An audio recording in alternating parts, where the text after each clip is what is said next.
All right, what's up, everybody? We are live. So, welcome to another Maran Motoring live Q&A here. Hope you all had a great weekend and a great week as well. And so, thanks for joining in here. And like all the other live streams here, we're going to go for about 2 hours or so. And I'll be giving priority answering anyone who is a member, as well as anyone who does a super chat or a super thanks. Those people will get the priority answering there. But hopefully, we can answer some non-member, non-super chat questions as well here. But anyway, so we'll get right into it here. So I see Steven has joined, Kyle Wheatman, and Elephant, Everything Automotive, Austin, Michelle. I'm going to mute my watch here. It's giving me some notifications. All right, and mute my computer too, because that's going off too. There we go. All right, so anyway, hopefully you guys can all hear me. Hopefully we're all good here. And so I do see Austin says, Matt didn't answer my follow-up from the first super chat last time, posted it 4 times. I'm sorry, I completely missed that, Austin.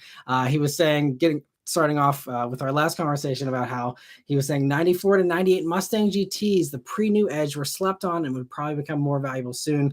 The Fox bodies get all the love. I think that's possible too. I think Fox body is just kind of really screams the 80s thing, which really is in vogue right now. And I know that the 90s stuff's really coming around. So I think that there's, some potential there as well. I think it's just going to take a little bit of time. And I think it hasn't gotten to that point yet. But I think there'll be some potential there soon. My neighbor actually just bought, I think it's like maybe a 2001. It was actually the New Edge version, not the pre-New Edge, but he got a New Edge convertible black GT. He got him bring a trailer. He paid like big money for it because, I mean, not big money, but big money relatively speaking for like an '01, Mustang. It's low mileage, but I can't remember how much he said he paid for it. But it was, I think, around 20, which is a little high in my opinion. But yeah, so there's already some appreciation even for New Edge. So, maybe we'll get some appreciation for the pre-New Edge as well. But sorry I missed your follow-up there last time, Austin. I always appreciate the super chats and all the support. But anyway, see everyone else saying hello in here. Mike has the first member question here. He says, Matt, if Model 3 is going to start at 28 grand USD in China, do you have a price prediction for when it will start in the US since it currently starts at 40?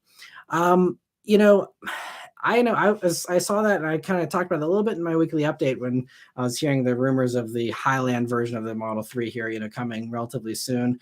And, I guess we'll have to wait and see what the refresh does. If they have found some way to really cut costs or to cut the cost of production, whether they, again, just streamline something where they decontented in an aggressive way or something, there could be a lower price point.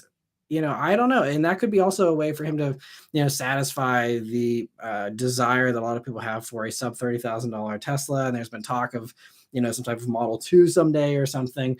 And that could maybe just be like, nope, we just have a Model 3 and there's a cheap one for people who want something that cheap.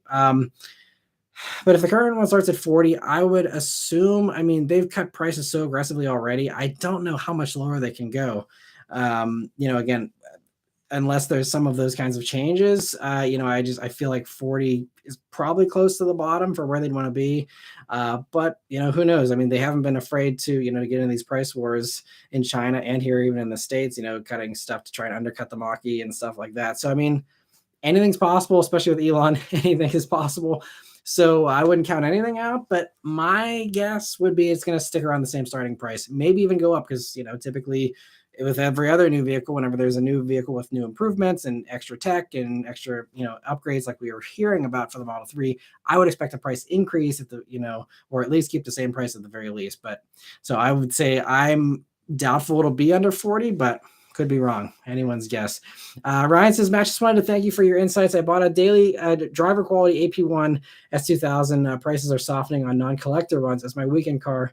In no small parts of all your insights and advice. Well, I'm so glad the videos helped you, Ryan. And congrats on finding an S2000. That's great news. I didn't know they were starting to get to reasonable prices again. So that's awesome. Sure, that's a great buy. And even the driver quality ones, I'm sure will still continue to appreciate, most likely. But That's awesome. I love the S2000 still. I'd love another go at one of those sometime down the road because that's another one I wouldn't mind revisiting because it's been a long time since I drove one. They're fantastic cars though. And that's one of those cars that like really leaves a mark in your brain and you know is a car it's unforgettable for sure. And two says, "Hey Matt, settle the conversation. What car model is Lightning McQueen? My son says FRS, but cars came out way before then. My son came after the FRS, so he needs a shot at it."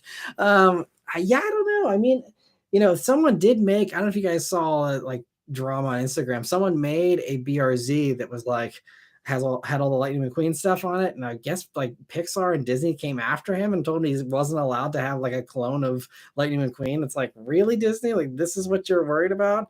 But anyway, so I definitely not an FRS, obviously. I think, you know, it was just based off of any kind of like late 90s, early 2000s NASCAR car.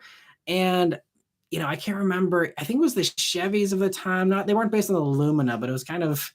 I feel like it was closer to like the Chevy NASCARs of like the early 2000s. Is kind of what I assumed they had gone off of, which would mean maybe they were basing it off like a Monte Carlo or something like that. But obviously, all those NASCAR cars don't even look anything like any kind of actual stock car. But that would be my best guess. Steven says, Matt, I've been looking at the 911. Are dealers marking these up to what? And what are your thoughts on Porsche in general besides expensive maintenance? I don't have a ton of experience, to be totally honest. I'm not sure what generation 911 you're talking about.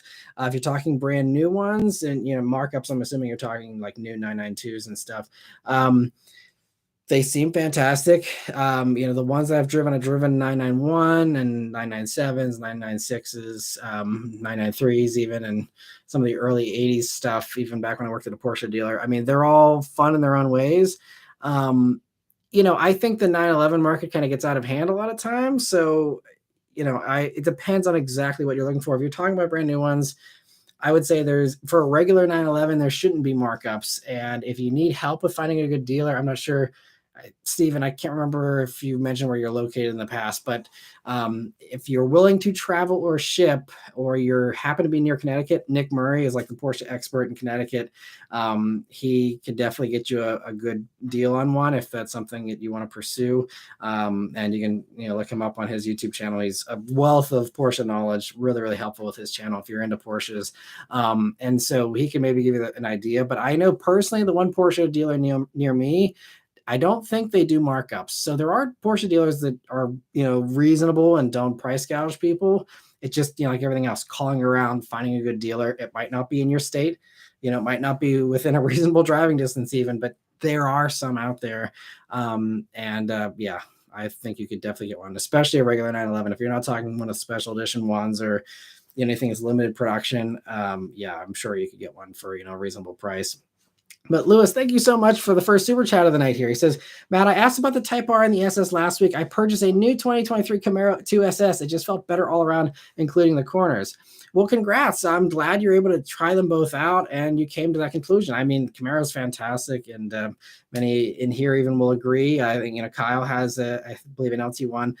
They're fantastic cars. And it transcends, you know, the Mustang and the Challenger, and is a true sports car. And I'm glad that you're able to find a 2023 because I know they're not making very many of them. And I'm glad, you know, you just love the way it drives.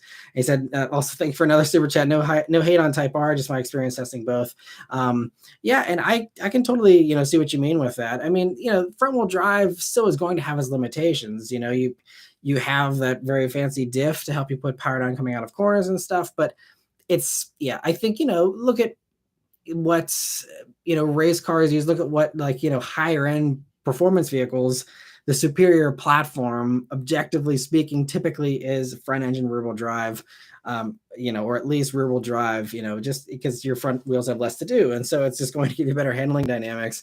And so, yeah, I can totally understand that. And yeah, it's awesome. I mean, you know, I love the Type R's and stuff, but what do I drive? A Mustang, you know, so I also like the V8 rear wheel drive kind of thing. It's just a little more entertaining to manage a back end too, you know? So, yeah, I'm right there with you on that. And congrats on the new car. That's awesome. Very exciting.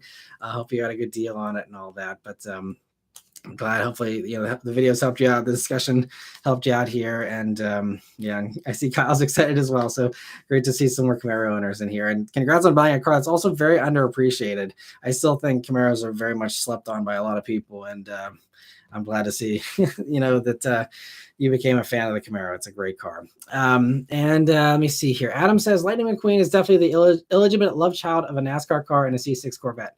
I could see the C6 Corvette thing, kind of. Yeah, I can see that. Rafi says, "Woohoo! Hi, Matt. Happy Sunday. Thanks for joining, Rafi. I appreciate you joining."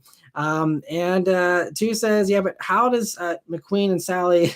Never mind. Let's not scar the kids or ourselves for that matter.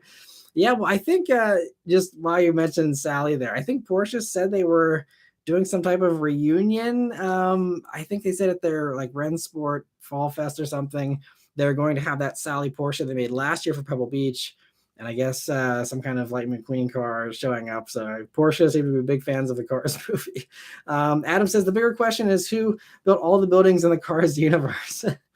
Yeah, that is I don't know. I mean, I don't know if you guys have ever been to Disneyland, but it is so cool going through Radiator Springs at night at Disneyland. It is such a cool place to hang out. It's like one of my happy places, just like hanging around there all day. It's like, yeah, this I can get used to this. And all right, let me see here. A couple other questions. Victor says Marvel versus DC. I don't really have much time to watch movies anymore these days, so I haven't followed the Marvel stuff very closely. I watched the Avengers, when that was like a huge deal, and I followed the Iron Man movies for the first few, and a few of the Captain Americas. I typically would say Batman is my favorite, as you can see up there. So I would say DC, I guess, just based off of that, but I'm also a horrible DC fan and I didn't see any of the Ben Affleck Batman movies. I haven't seen the new one with Robert Pattinson. I kind of just quit paying attention, and I just also got busy with life after the whole Dark Knight trilogy, but hoping to someday be able to sit down and watch those other Batman movies. I see some discussion here about the Camaros from Kyle and black with black rims for Kyle's. That's nice. That's got to look super, super stealthy. Let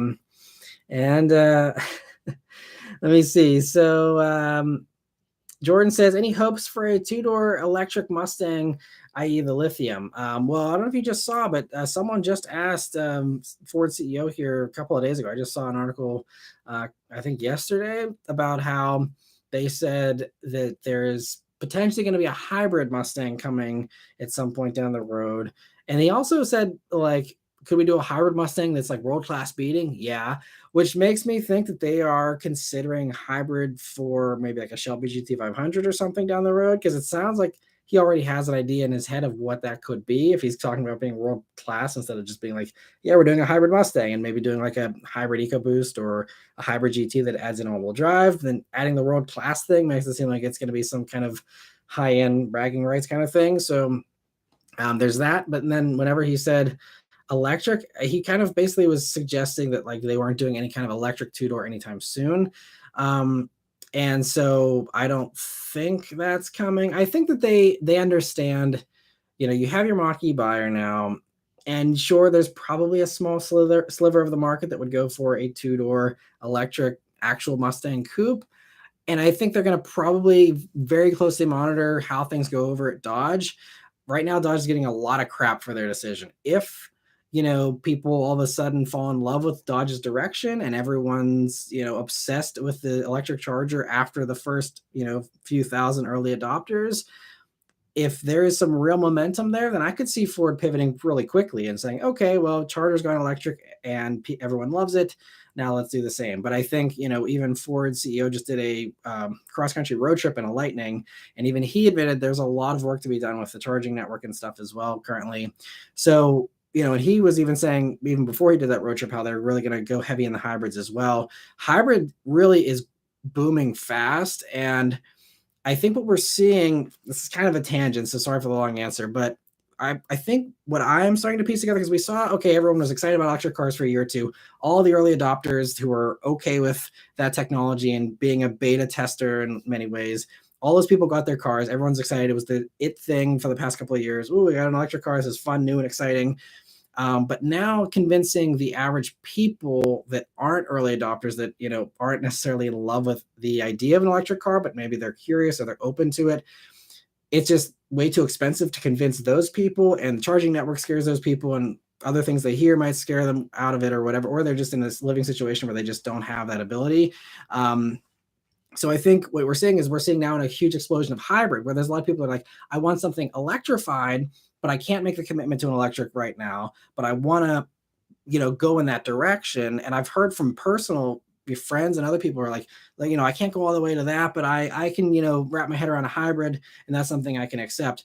And I think, I know Tu's going to say I'm a Toyota shill again, but I really think Toyota is actually like reading the market, and not only reading the market, but predicting the market better than everybody else. Because I think what we're going to see is electric might kind of stagnate for the next couple of years while these charging networks get better, while, more and more people slowly warm over to the idea. And in the meantime, those people are all going to buy hybrids. And guess who's the number one like hybrid company is Toyota. And I mean, they're already seeing a huge growth in hybrid sales, and it's just going to keep getting bigger and bigger. And so Ford, getting back to my original, point, he was saying they're going to go more into the hybrids. And I think that's really the way they're going to go, even with the Mustang. Personally, as far as my personal hopes for where the Mustang goes, I don't care. I'm already not in love with the 2024, interior and kind of just this new direction of like, I like the heritage Mustangs and historical stuff. They decided to go in a different direction with the Dark Horse instead of a Mach 1, which is what that car is a Mach 1, but they're calling it Dark Horse instead. They're just kind of going away from everything, historical with the Mustang. So, for me, I have my Bullet. I'm happy. They've done all the Mustangs that I've wanted them to do, basically. What they do from here on out, it's almost like the Batman stuff. Getting back to that question, I love the Dark Knight trilogy. What they do after that, I don't care. I have my favorite Batman movies; those will be my favorites. I have my favorite Mustangs; those will be my favorites. Whatever they do with it, fine. Whatever they need to do to keep it around, have it survive, that's great. But it's nothing that I really personally care that much about. I want to see it do well, but aside from that, it's my Mustang time has kind of passed, as far as, I have mine, and, I'm not interested in any of the new ones. But anyway, Austin, thank you so much for joining the club here as well. I really appreciate it. And I will definitely try and keep an eye out for your questions and follow-ups as well. Anyway, getting back to the other member questions here, Tu says, Matt, are you a wrestling fan? And what do you think about the sad week we had in that world? I heard about, the premature death of one of the wrestlers there. I don't even remember his name because I'm not a wrestling fan. The last time I paid attention to the wrestling was in the 90s. so I'm out of that world, but I've heard, someone who, has a young family and dies young is never, an easy thing to swallow. So it's definitely tragic and sad. But I'm not a wrestling fan, I must say. Dorian says, I want a 12,000-pound convertible electric sports car.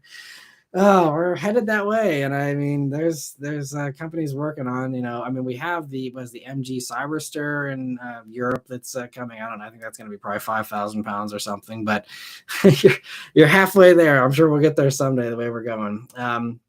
Linda says, I'd be intrigued by a hybrid Mustang. Yeah, I think, it could be, something that I think would really unlock Mustang for a lot more people, especially because I think if they did hybrid, it would just be an electric front axle. And then you can do whatever you want as far as combustion engine stuff in the back, with rear-wheel drive still, but then just have the electrified front end. And then you still have the best of both worlds, and you have all-weather capability for people who've been wanting an all-wheel drive Mustang forever, but don't want a Mach-E. Problem solved. Adam says, personally, I won't buy an EV sports car until something like a Miata or S2000 comes out. Until they figure that out, it makes more sense to have it be practical like a crossover SUV.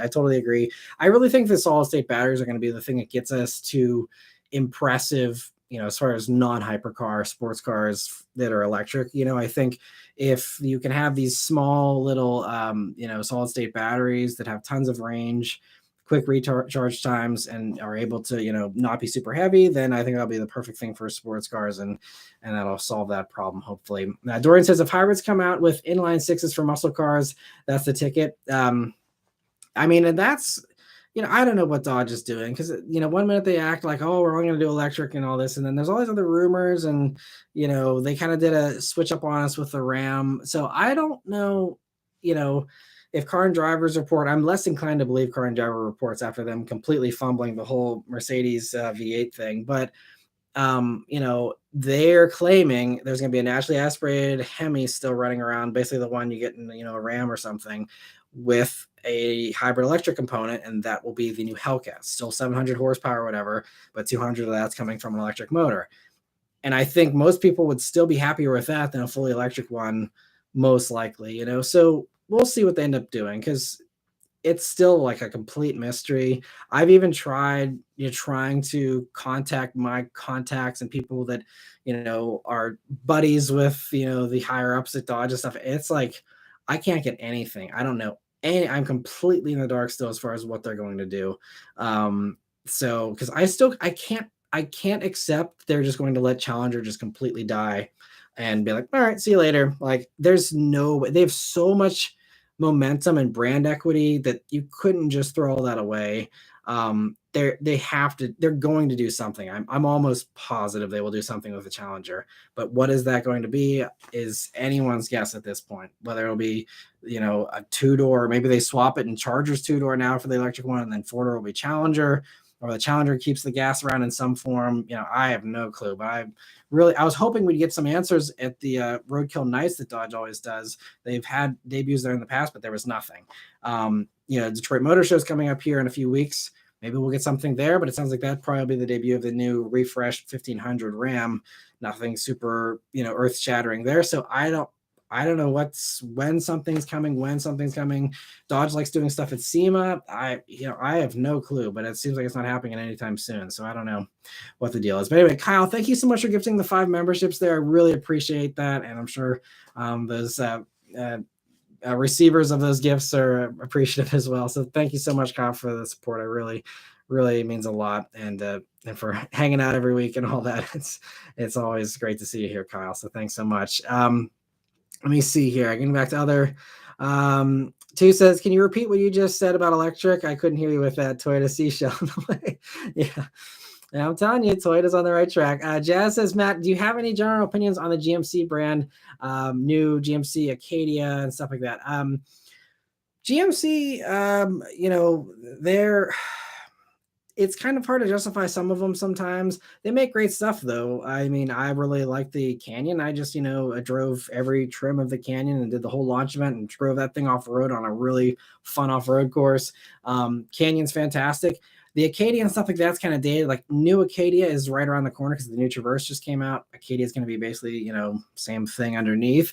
So, if you're considering GM stuff, and especially the Acadia, hold out for the new one, I'd say, which shouldn't be far away. And aside from that, it's kind of, Jazz, you I'm sure witnessed all the GM stuff over all the decades. It's always Chevy Plus, Chevy Premium, great stuff. And I think in a lot of ways, the styling is usually better. I definitely prefer, like the Yukon styling over Tahoe and, stuff like that. So I think it's nice to give people a different option, and, they are pretty closely priced, but I don't really have too much of an opinion beyond what I think about the Chevys that they're based on. I think the brands, it seems like they're doing really well. From whenever I was on the Canyon launch, like they're having a ton of growth, a ton of people are going up into that brand. And so I think they're on the right track just based on their sales and all that. And like I said, I think they're doing great styling, great great offerings, and I'm excited to try out some of their more of their stuff here some point down the road. They also they have a great team. They're great to work with.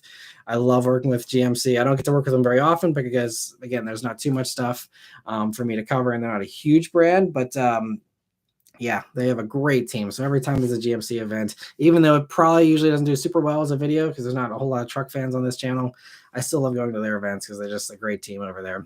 And Mike says, I think it's fair to say EV demand is only really for Tesla because of the charging network. I don't think consumers will want to purchase a CCS car from a brand who's switching until 2025. That could stagnate things as well. You're right, Mike. I guess, see, the thing is, though, like people, that's kind of like a catch-22 in my mind, because you have the only people that are paying attention to this whole thing with CCS to NACS, if you tell the average person, even someone who's kind of into cars, what do you think about CCS to NACS? They'll say, what? Like, that's talking, gibberish to them. So like, it's not a mainstream thing really yet. So, I always have to remind myself, we are car people. We follow this stuff. We know these terms and all this stuff. But a lot of people, even people that claim to be car people, like, this is way over their heads. So like, I think for ordinary people, I think there's gonna be a lot of people that are still gonna buy electric stuff because they have no clue about that. The salesman's not gonna bring it up. And so unless they're following channels like, this channel and others, they're not going to know about that.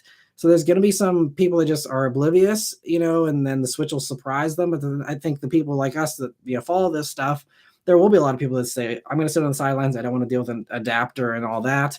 And they're fine waiting for the charging network to get better in the next few years anyway, because I mean, we're seeing, I can't remember how many tens of thousands of chargers have been committed between, all the different companies putting up their own charging networks. There's that one big announcement of like 7 different car brands that are all coming together to make a massive network. Mercedes is doing their own network with tens of thousands of chargers. Everyone else is, putting a bunch of money behind all these other ones. Electrify America is expanding, EVgo is expanding, all these. There's going to be plenty of chargers in a few years. So maybe, that's, we'll see a lull here, and then 2025, 2026, it'll take off again because everyone's like, wow, there's a charger at every corner now. This is crazy. And then you're going to see, all the people who are in the know that are like, okay, well, now I don't need to sit on the sidelines and wait because everything's switched over now. We're all in agreement on NACS at that point. And then it'll kind of take off from there. But I think for the next couple of years here, especially, 2023 here to 2025, I think hybrid's going to be really the play for a lot of people, and even plug-in hybrids potentially. But I mean, every single Hyundai dealer, Toyota dealer that I know and have talked to and see interviews about from others, they're like, every single hybrid we get, we sell like that. The gas stuff stays on the lot. Even my brother-in-law who sells Toyotas for a living, he's like, hybrids still potentially have markups in some cases. Gas stuff, we do MSRP now. They were a markup dealer. I give them plenty of crap for it, don't worry. But he's like, the hybrids are still super hot, and they have no problem selling them. It's just, again, Toyota and everyone else trying to build them fast enough. Same thing with the Maverick hybrid. There's still a long wait list for those. It's just they can't build them fast enough. So I think hybrid is where it's at right now. If I was a car company, I would go full blown into that, for the next couple of years. But Steven says, if by some chance you want a GT500, would you end up driving it more than your Bullets? Definitely not. The reason why I was never even into the GT350, even though I could have gotten one for similar money to the Bullet back in the day, was just the fact that I like having something with lower limits and something with less horsepower, so I can still actually ring it out.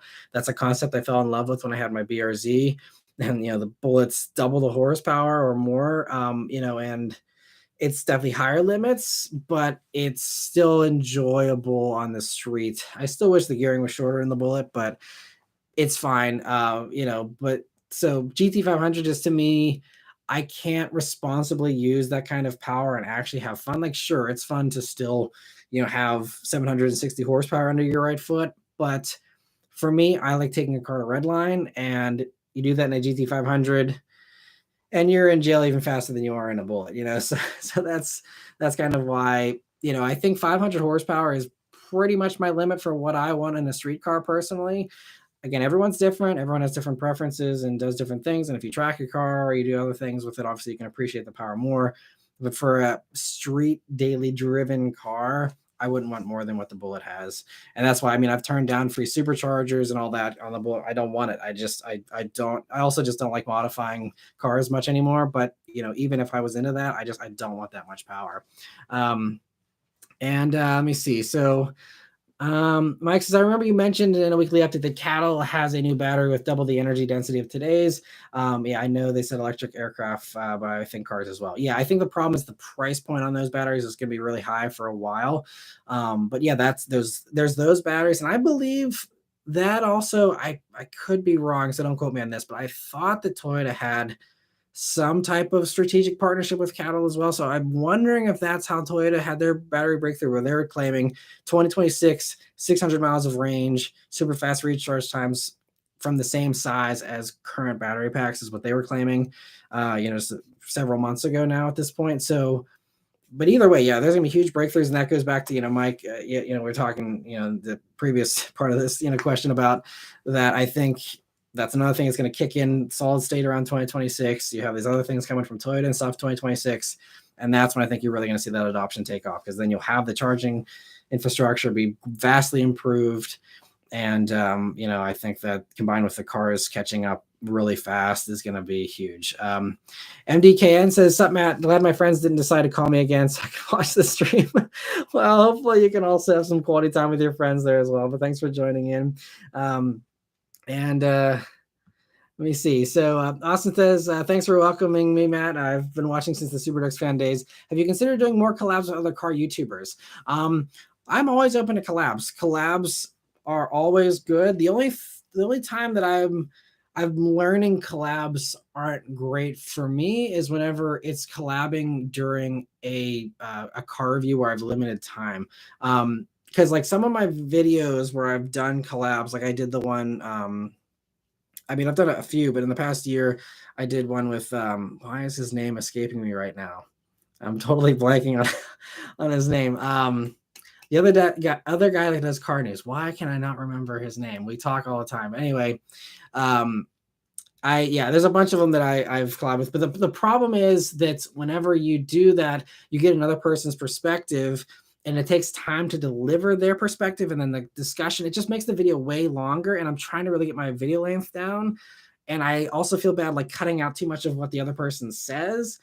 So it's really tricky to do collabs well whenever I'm really trying to watch my view times. Kirk Kreifels, thank you, Dorian, for stepping in there and helping me out. Kirk Kreifels. We did one on the Ioniq 6 together. I also did one with Eric from RevMatch TV and a couple of others, and I love doing those. I love most of the people in this industry are fantastic. I'd happily collab with any of them in a video, and it's always a good time. And I think it's really fun to do sometimes, just because of different viewpoints. And Ruffy also says, I think it's the flow between others for collabs. Yeah, I think that's cool. It's just trying to cut it down to a decent length. Like my Ioniq 6 video ended up being a half an hour long, and it bombed. It's got like 6,000 views, and it did terribly. And that was the launch event. And then I just posted up an Ioniq 6 week with video, just me, myself, quickly running through like my impressions, for 15 minutes or whatever. And that's already more views than the launch video with Kirk. That's 30 minutes and super in depth and super informative.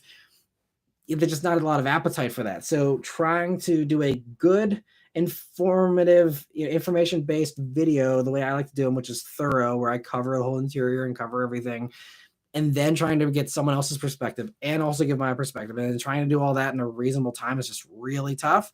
I would honestly just rather do collab videos that are not car reviews and just do like one of these with other YouTubers, or just drive around and have fun and just have a discussion about, where the industry's headed, or what do you think about this car? I should just break that as a separate thing. And maybe that's something in the future I will do, is do my car review myself, but then say, hey, let's just do a fun little video of just us, talking, do that as a bonus upload, and, just have a separate thing like that. Cause I'm not opposed to collabs. It's just that it's really tough to do it with how competitive the car review space is these days, just trying to get it short. This is really my top thing, but thanks Dorian for the help there with the name. I can't believe I forgot his name.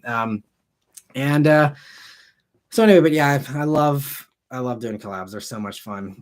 Dorian says, have you seen the schematics for Mazda where it has a very small battery and a single rotary, and the drive is only attached to the electric motors, supposedly a very low weight system? Yeah, and I think if I remember correctly, they're using supercapacitors, right?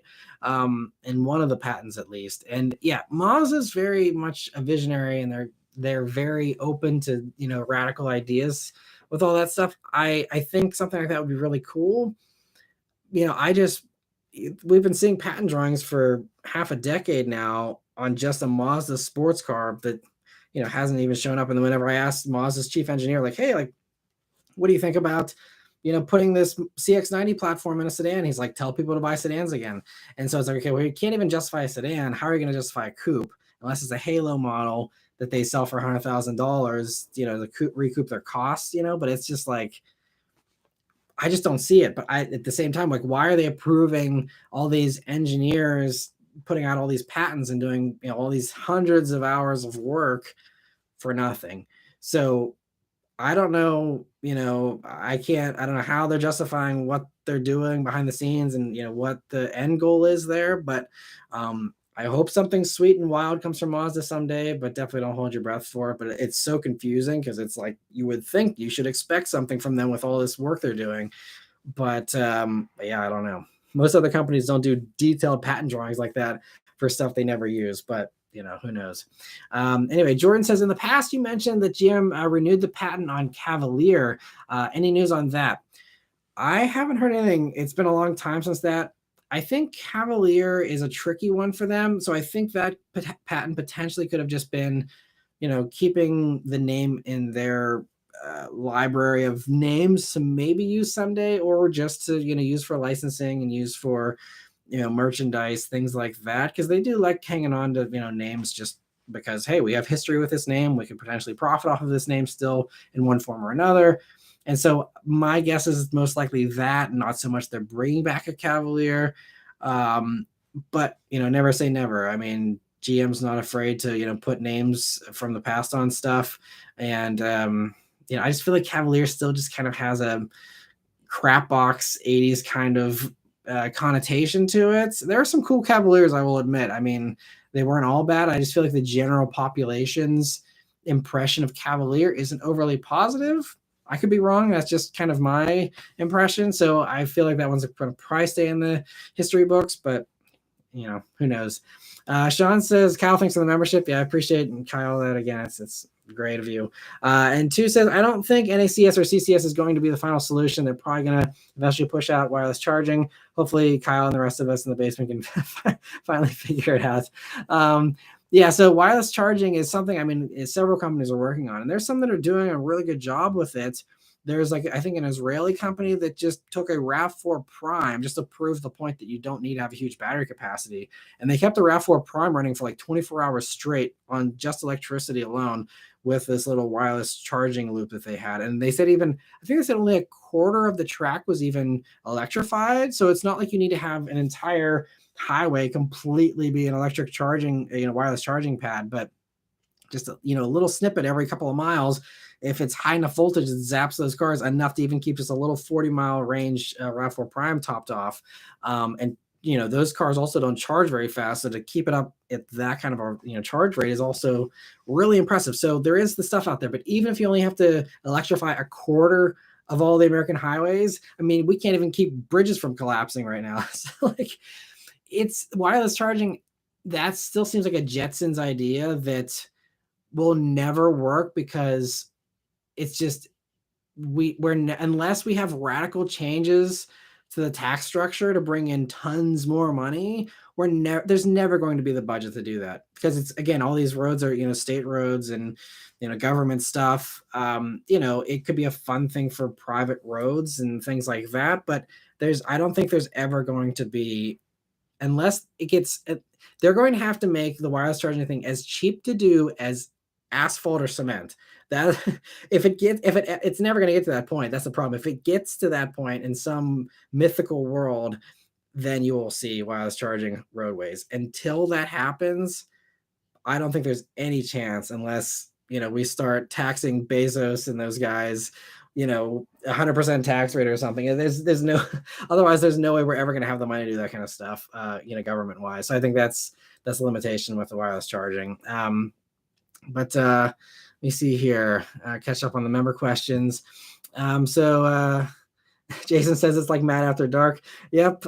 Yeah, just the sober, not crazy. I'm still just drinking water here and just keeping it prim and proper and professional. But yeah, it's Mad After Dark in my own way, I guess.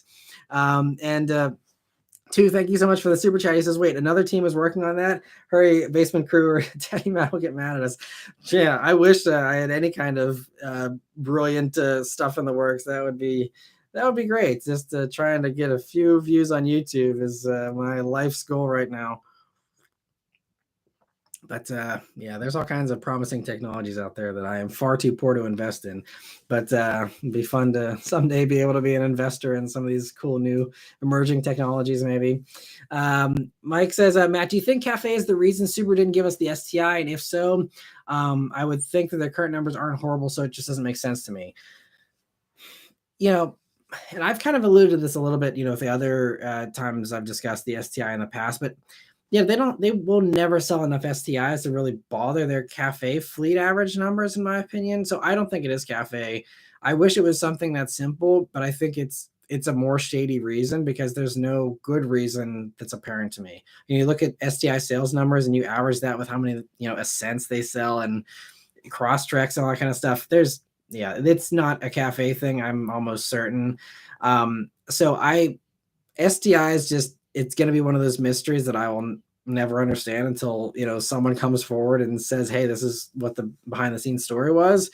I mean, I don't think Subaru's Cafe numbers are great. I think they definitely could use an improvement. Because none of their cars get beyond 35 mpg.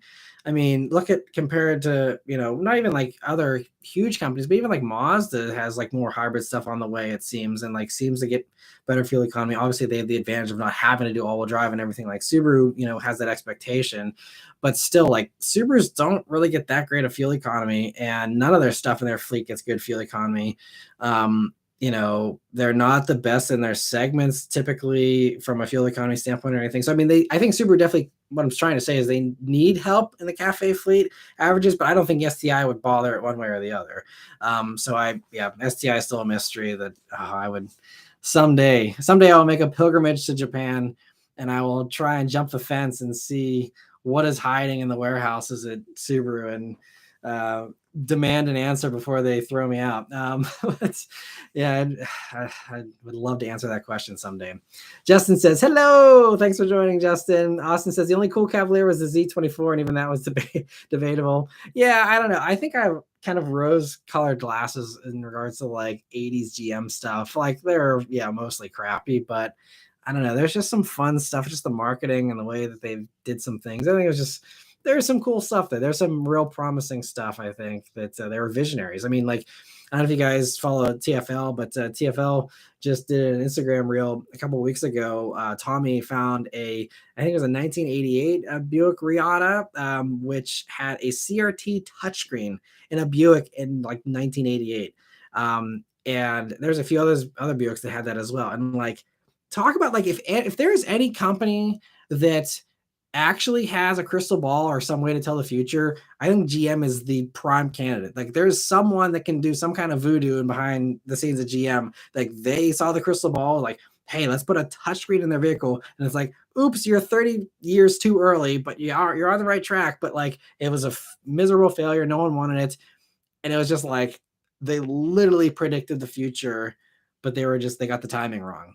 But like it's just wild, like some of the stuff that they put out back then that was like truly like almost freaky how good they predicted stuff. Head-up displays. They had head-up displays decades before they are now the norm, and everyone has head-up displays and everything.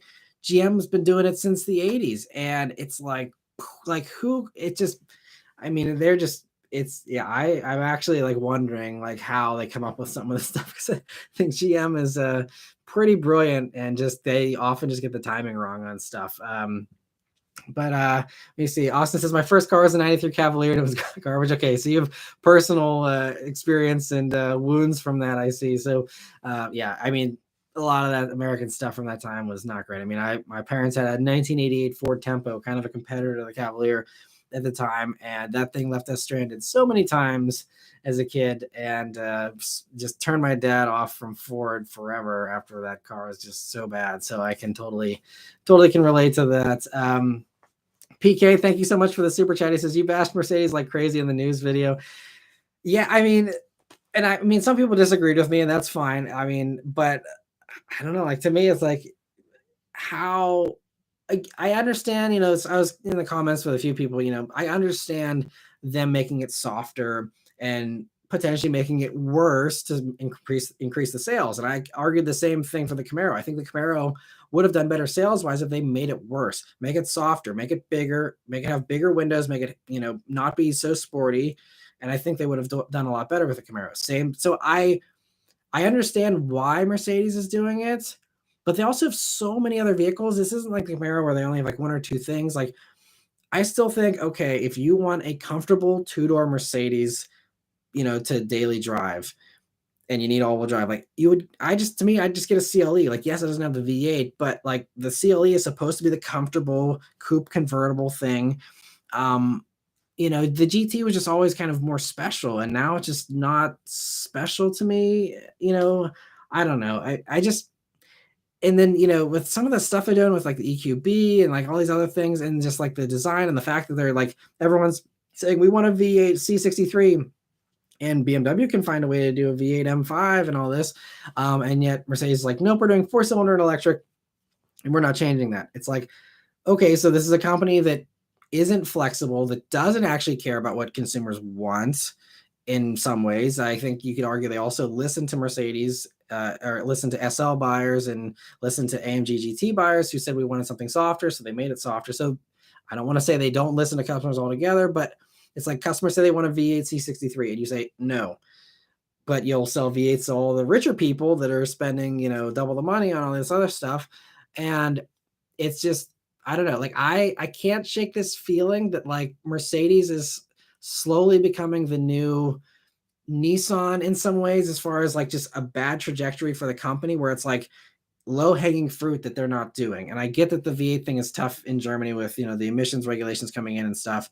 But even if they did lower volume, I mean, look at, Lamborghini and all these companies are just saying, okay, well, we'll just put a plug and we'll put, some kind of battery in it. It's a plug-in hybrid now. You can drive it electric through the city and everything, and then you have the crazy loud engine, and, you satisfy the regulations that way, So, I mean, there's ways to get around that kind of, that I guess Mercedes literally, though, they would rather have no one buy a C63 anymore than give people what they actually want and find a way around it.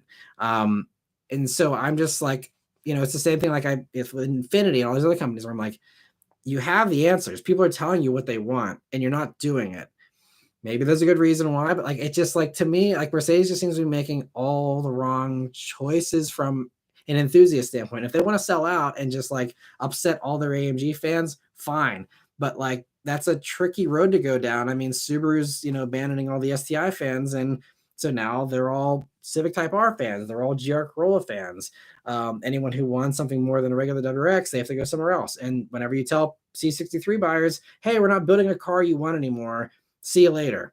Do you think they're going to stick around in the Mercedes lineup? No, because you have nothing for them. So guess what? They're going to go buy an M3. They're going to go buy an M5. They're going to go buy, an RS6 or, whatever else. And so it's just, you're walking away from really loyal people, not just the random casual business guy that leases a C-Class every 3 years. Like, you're walking away from like the diehard people that would open their wallets tomorrow for the car that they want you to make, that most people want them to make, and they just choose not to.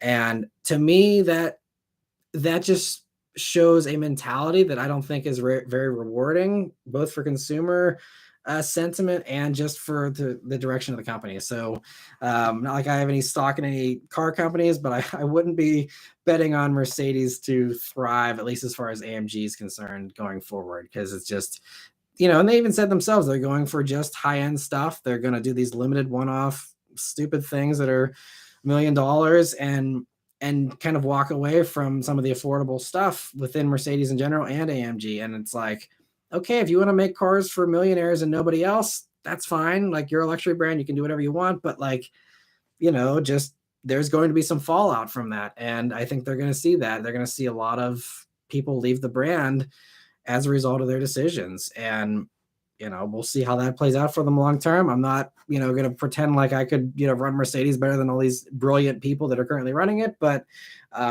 it's just one of those companies now where I'm really just kind of scratching my head at a lot of their decisions, for whatever that's worth, my dumb opinion, but it's just the vibe I'm getting from it. And I think I'm not alone in that viewpoint.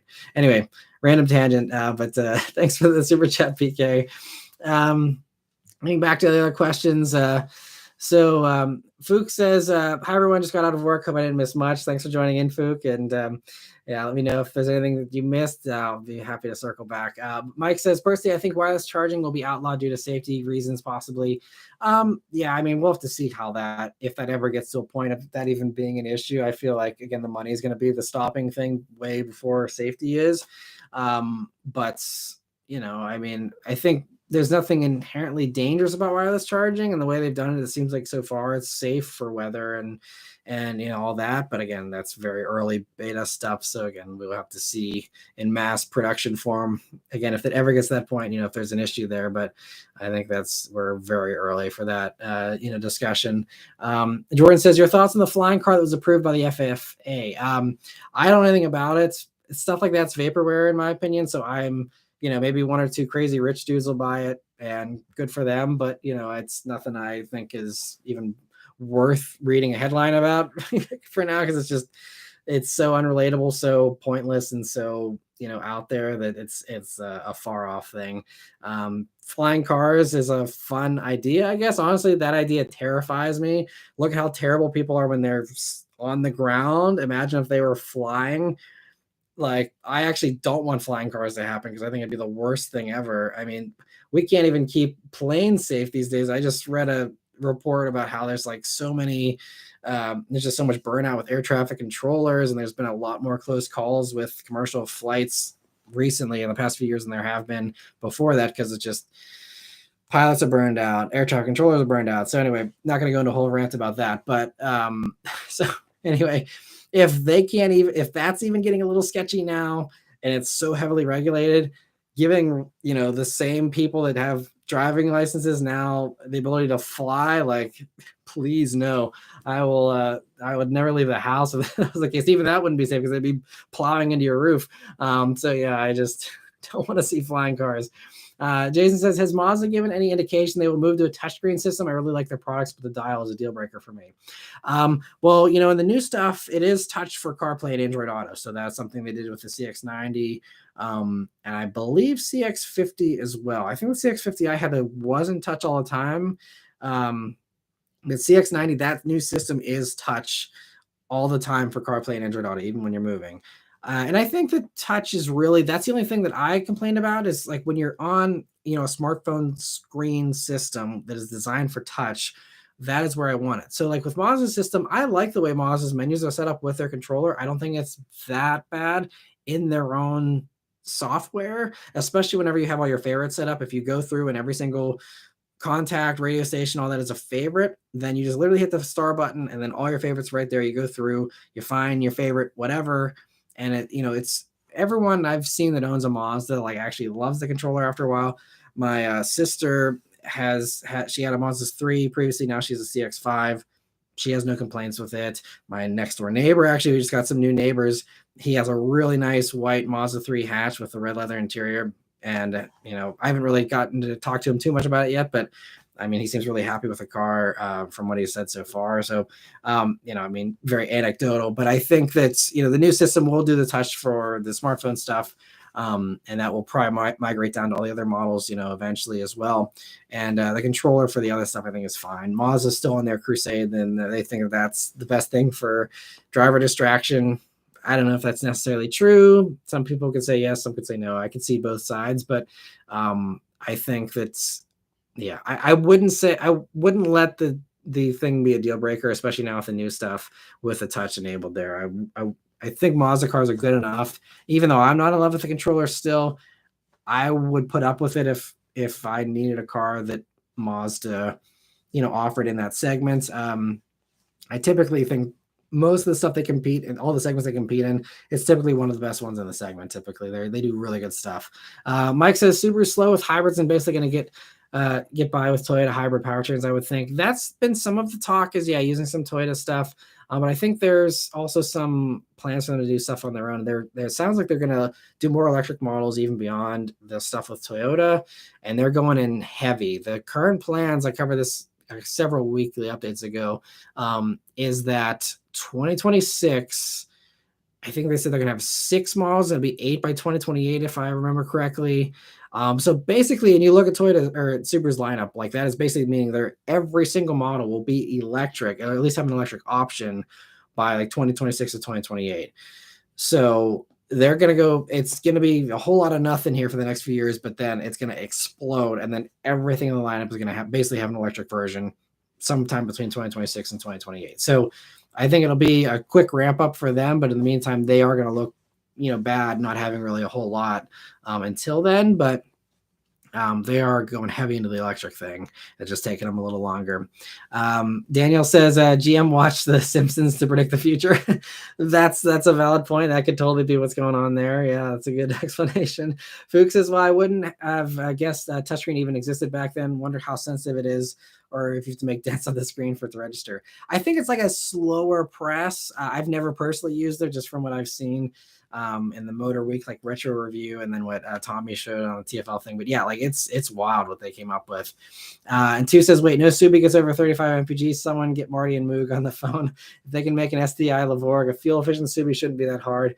Who are we kidding? They'll probably make it worse. Yeah, and the thing is, like in Japan, they have an e-Boxer hybrid in the Crosstrek, and even the last generation Crosstrek had a plug-in hybrid version. It wasn't very good from everything I've seen. I haven't driven it, but it seemed kind of uncompetitive. But they offered it, and then they actually got rid of it, even though everything else was carryover powertrain-wise from the new Crosstrek. But the one thing that they should have carried over, they didn't.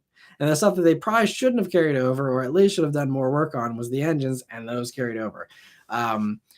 So yeah, that's another thing. Subaru's grouped in with Mercedes there with a lot of head-scratching decisions a lot of times, in my opinion, for whatever it's worth. But Rafi says the final straw with Mercedes will be if they get rid of the emerald green color.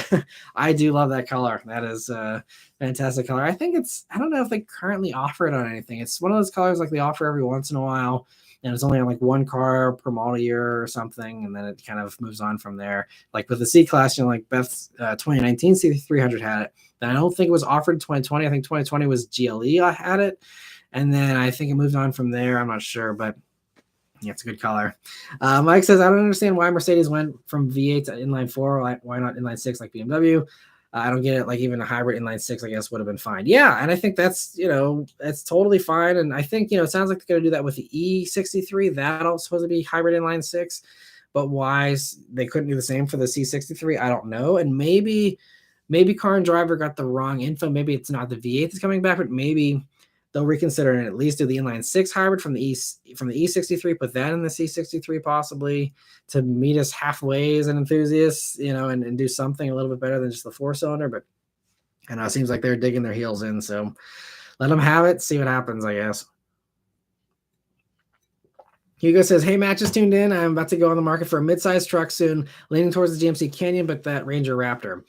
Yeah, Ranger Raptor is sweet from everything I've seen. I haven't even, seen one in person yet, but if you've, listened in the past live streams, you'll know, Ford is very slow to send me stuff. So I apologize. I probably won't get invited on the launches for the Ranger and Ranger Raptor.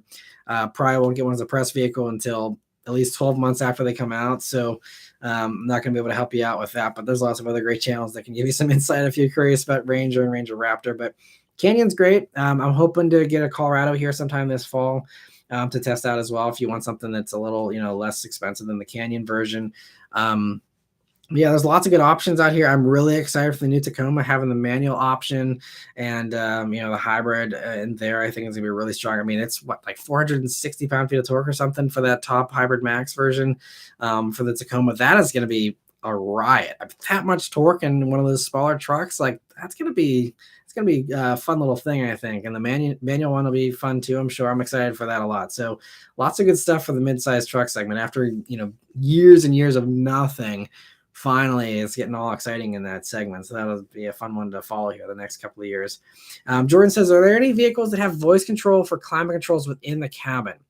Yeah, I think most voice control systems now do control climate if you want it to. Some of them, it's a little more natural speech. Like I think some of the German systems can say, I'm a little cold, and it'll turn up the heat and do that. There's some others where you just say, turn up the heat, and it'll do it. I never use voice control, so I can't even tell you. I don't think the Bullet does, but the Mach-E might, but I've never even tried. but I'm pretty sure most do that. And Hugo says, but I do have to say the AEV trims is nice, but too expensive for a Canyon. Yeah, AEV, I think the AEV thing only makes sense if you're going to do those mods anyway and you want to bundle it into your financing. That's the only way it makes sense, because otherwise, like, just go out and do that stuff on your own at your own pace and modify it as you see fit. I mean, that's a lot of money. And so unless, you're going to finance it or write it off for something, otherwise it doesn't seem to make sense to buy it from GMC. I mean, it's obviously going to be very OEM high quality, and you might not be able to make that guarantee for some of the other companies, aftermarket stuff, but it's just, they're very expensive for the AEV things. It's really going to be tough to justify any of those, honestly, again, unless you want to bundle into financing. And Rafi says he's excited for the taco as well. Yeah, it should be fun. I'm excited. That's one that's going to be fun to follow here later this year. Hugo says, if I buy a Raptor, you will be the first person I contact to review it. I appreciate the offer, Hugo. That would be awesome. But yeah, it's probably going to be a while. Even if you do want to arrange a Raptor and you aren't on the list already, I would definitely make sure you try and get in soon if you want one sometime in the next 2 or 3 years. I don't even know how long the list is already for those, but I'm sure it's long. And I'm sure, again, you got to hunt down a dealer that's not going to charge you a markup, because Ford dealers salivate at anything that's remotely special because they immediately, tack on these huge markups. So good luck if you go the Raptor route. The GMC Canyon will be a lot less stressful experience if you go that direction, I think. And Two says, I know you don't watch a lot of YouTube. We only get your channel down here in the basement. But the Subi reference was about the MCM guy who swapped an STI drivetrain in the Lavorg. Gotcha. It says something Subi should have done since they found out the STI drivetrain bolts right up. Yeah. I mean, there's so many easy things they could do. And I mean, look at what they're doing already with, like, there's just people doing these, Cobb stage 1 tunes with WRXs, and they're getting over 300 horsepower. Like, Subaru could have even phoned it in, literally do like a Cobb tune, put a wing on the back, transfer over the Brembo brakes from the old car, and call it a day. Like, yes, it'd be a phoned in approach, and there'd be a few people would be sour about it, but like, it'd still be better than nothing. And yeah, I'm not going to go on a whole tangent about the STI thing again, but there's so many easy ways they could have done that, even if they wanted to go really cheap with the development, and they just decided not to. So it is what it is. And I'm sure all the Subaru tuners are very happy that they have a nice big niche to fill now, from lots of demand from people who can't get a 300 horsepower Subaru anymore. So crazy stuff. But and Jason says, Chrysler Dodge products do the climate voice control as well. Okay, thanks for the info, Jason, there. Rafi says, I don't know if it's in the press fleet, but what about the Civic Sport Hatch non-turbo? I'd be curious to hear your thoughts on it. Surprisingly, not much coverage on that car. Also available with a stick. I agree. I'd love to cover that as well. Honda does not have any in this fleet. I don't even think they have the Sport Touring in there anymore. That was a very limited thing. I was thankful I got into that. Excuse me. But most car companies just don't like stocking mid-grade trims. And so honestly, I don't even think I've seen a non-touring Civic in any press fleet. I could be wrong, but aside from the SI, but like, that's it. And so the reason why you don't see any coverage is because, like, any of us reviewers, if we want to do that, I got to go to a dealership, or I have to have someone that owns one offer one to me. So those are the two options. And so anytime there's coverage. I mean, this is one of the things I love about, like, GMC. Like, GM does all their brands do a really good job with this, bringing all the trims on a launch event. Toyota does this as well. And usually they don't always bring a base trim for the Toyota stuff, but they oftentimes do bring base trims. And it's like, it gives me a chance, even if I'm not able to spend a whole week with it, I can at least, cover it and say, okay, well, here's what it looks like. And I did this, like, with the Lexus RX. They brought a base Lexus RX to launch last year. I was like, sweet. I actually did a whole separate dedicated walk around video on that. It's actually doing really well, because a lot of people still want to see, what does a base model RX look like? Anyway, so yes, there's none of them in the press fleet. I would love to cover that. I agree. It's a exciting, interesting option for people who don't need the turbo, and you just want a fun, practical, great handling Civic. You don't need a ton of horsepower. You want that manual fun. That'd be great. And that's probably something I should also try and do more of. It's just a lot more work, and it's never as good of a video when it's from a dealer because one, I can't drive it as much, and two, I usually don't get to drive it as long. So that's the thing is, if it's a car they're trying to sell, unless it's used, they're a little iffy about mileage, understandably so. And then if it's, even if it's used though, your best case scenario is you get to drive it for a day, and that's fine. I do that with all the privately owned vehicles that I review as well. But it's just, I always like sticking to the press vehicles because I can do a better video. I can take my time. I can have more developed thoughts. I can do better impressions and just make a more informative and information rich video when I have it for a week. But you're right. That is a car that no one has really covered, I think should be covered. And it's probably a huge opportunity. So thanks for the idea, Ruffy. I'm going to search and see if there's any nearby that I could drive, especially if there's a used one I can hunt down somewhere so I can kind of rip on it and not feel bad about it. Because that'd be a great one to cover for sure. Austin says, what do you think why do you think some manufacturers snub you for event invites and press cars? Certain YouTubers seem to get invited to everything. Do they have all the dirt on CEOs or something? No, I mean, interesting question, Austin. I don't know if it's really a snub, especially for my channel. Like if we're talking about bigger channels, if they get snubbed, then I'm like, oh, maybe there's something shady going on. But these days, I mean, I have the large subscriber number. My views are not huge. So, I think some companies, they maybe appreciate the large subscriber number, but they realize that doesn't really mean much on YouTube anymore. And they see the views and, I think some of the views just don't impress some of the car companies anymore. So I honestly I think a lot of companies, I'm not a big enough channel anymore. I'm not a hot new channel that's on the rise. I'm not one of the most popular ones out there. And so I lose out to some of the others. I mean, I even heard like on the Mustang launch, for example, a lot of my buddies were on that launch and filled me in on what it was like. And it's like, there was like random TikTokers that have never driven a car before. They're like showing up at this Mustang event that know nothing about it, know nothing about how to drive anything. And Ford invited them over, someone like me. I would assume they know they're getting their coverage from the biggest channels out there that do really good car reviews and the magazines and stuff. That's all they care about.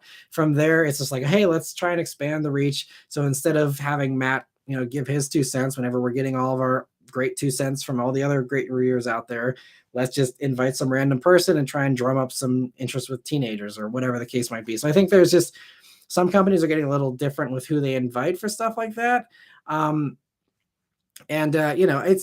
I don't know. I mean, I would love to know why I don't get invites for some things. And, but I know it's not just me. I mean, I've had discussions with I don't want to name names, but I've had discussions with other way bigger YouTube people than me that haven't been invited on stuff. And I'm like, okay, well, I can understand, I'm not that big. Like I can understand them snubbing me, but I'm talking about channels with millions of subscribers. And I'm like, why didn't you get invited to this? Like, this makes no sense, and it's it's crazy.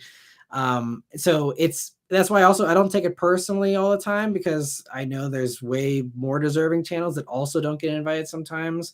And I'm like, well, you should definitely go before I go. If, one of us is going to go, and they don't even get invited on stuff. So, it's just, some companies are weird, and I honestly don't know. I think some of it is just, who and who are you buddies with, and who do you chat with the most on Facebook or whatever, and things like that. But I also think sometimes when I've tried to get answers, just asking around or just talking to other people in the industry about it, a lot of times it sounds like there's really no rhyme or reason. They don't know why someone gets invited and someone doesn't. I don't know who comes up with the list, but unfortunately it's not based on merit. It's not like, hey, let's rank all the channels by subscribers or by reach or views or whatever. It's not like that. I wish it was. But it's just simply sometimes I've heard it's people who say yes to everything. So if you go on every single program, you have a better chance of getting invited. I have said no to stuff in the past because I don't like leaving the house and leaving my family unless it's a good reason. I'm not going to go fly across the country and spend 3 days of my very busy schedule to film something that's going to get 5,000 views. It's just a waste of time. And so I say no to stuff. So that might be part of the reason why they don't invite me, because they don't know they're going to get a yes from me. And I guess they just want to have an easier time booking people and be like, okay, here's the list of everyone who just blindly says yes to everything. and let's just send it to them, wash our hands and call it a day, instead of having to do a little bit more work to really hunt down and, you have a more, comprehensive list of, it's more well thought out, instead of just like, this is easy, let's just send it to these people and be done with it. But I've really been saying yes to a lot more stuff recently, because I know that is the one real advantage of, channels like myself that are larger, is getting those opportunities. So I'm really not saying no to most things anymore, and just realizing I gotta leave home because it's something I gotta do. So anyway, long answer, sorry for that, but that's my jumbled up thoughts on, that whole thing as of right now. But I try not to take it personally. I know a lot of these companies, they've helped me out a lot as far as giving me great opportunities in the past, and they're, so I think it's just genuinely like, I'm not as hot of a channel as I used to be. There's better channels these days. There's more competition than ever. And I'm just kind of one of the, I wouldn't call, I mean, I don't want to say this in a derogatory way, but I'm one of the older channels that's, not as exciting and new and upcoming as some of the others. And so it just means that I kind of fall through the cracks, I think, a little bit more for some car companies potentially. But anyway, PK, thank you so much for the super chat. Sorry I missed that. He said, what are some car brands websites that suck? Well, this is something I have some developed thoughts on, because I'm often going to the manufacturer sites to, build cars in preparation for my reviews and stuff. And I think Kia has a terrible website. It doesn't usually work properly, and it's just really slow. What is another one? There's some of them, it's like they straight up just don't work sometimes. And so, yeah, I think every time I go to the Kia site, I hate it. I think it's just not very well done, the way that everything's set up. What are some other ones? Mazda's site, I don't love either. They are not good with telling you what you get for each trim. If you go and try and build a CX-90, and you're like, what CX-90 trim would I like to build?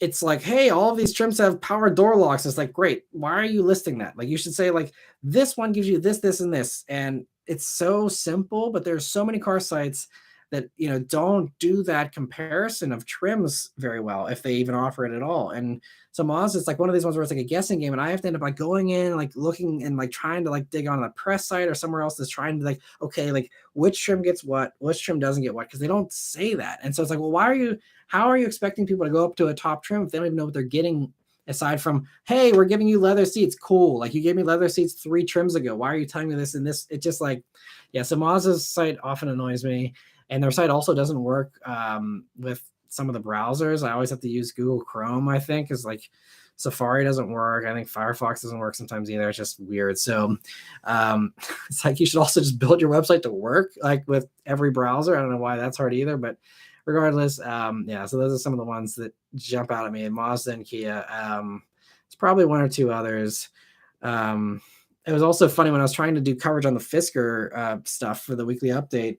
Their website has no information. It doesn't even have good pictures. They're there's 4 close-up shots of a crease in a body panel. I'm cool. I'm trying to give you free publicity about your car because it's in the news this week, and I can't even find decent pictures. And then they just posted some decent pictures of the Alaska a week after, and it's dude, this is not how you ride your hype and the buzz, by being hey, let's give you no press pictures to cover this vehicle, and then have stuff a week later, and I still don't have decent pictures of the pair to show anyone on the weekly update. It was all these shadowy images with a bunch of fake smoke screen stuff in the background, and it was okay, I kind of have an idea of what the pair looks like, but I don't have a very good idea, because they didn't bother to hire a photographer to put decent pictures out there that I can use, copyright free. So it's just kind of funny. Anyway, John, thank you so much for the super chat. He says, love your content, Matt. Thoughts on the Sonata N-Line? Sonata N-Line is a blast. It's a ton of fun as long as you like wheel spin. That is the bottom line with the Sonata N-Line. It is wheel spin for days. So if you consider one, make sure that you are okay with doing burnouts everywhere you go, and make sure that you're okay with a generous allowance of your money going towards front tires. Those are the 2 things you got to look out for. And it's also not great in the wintertime, because it's doesn't have a limited slip diff. So you are going to be sliding all over the place. Those tires will not put the power down very well unless it's dry. And even then it's debatable whether it puts the power down well. It's just kind of a mess in a fun way. It's a hilarious it's basically a front wheel drive V8 Charger in my mind, as far as the personality, where it's just like wanting to have a blast and having super aggressive throttle tuning. So you're just ripping the tires constantly. Charger does the same thing, just rear wheel drive. But so I love Sonata N-Line though. It's a blast as long as you're okay with that. That's not for everyone. So that's why I put the disclaimer out there. But I had a blast. I mean, you can see if you watched my Sonata N-Line week with video, I did a full review on it, but I unfortunately got one of those in the wintertime. And it was so bad in the snow that it was on all season tires, but I actually like avoided driving it whenever there's a snowfall one night, because I'm like, this thing's going to be all over the place. Like, I don't even want to take it out.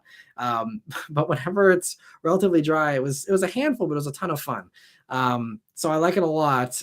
Just, you have to know that you have that limitation. That's it. But anyway, thank you so much for the super chat, John. I really appreciate it. And congrats also on your first super chat there. So the fun little balloons and all that. It's cool that YouTube does that. So thanks so much, John.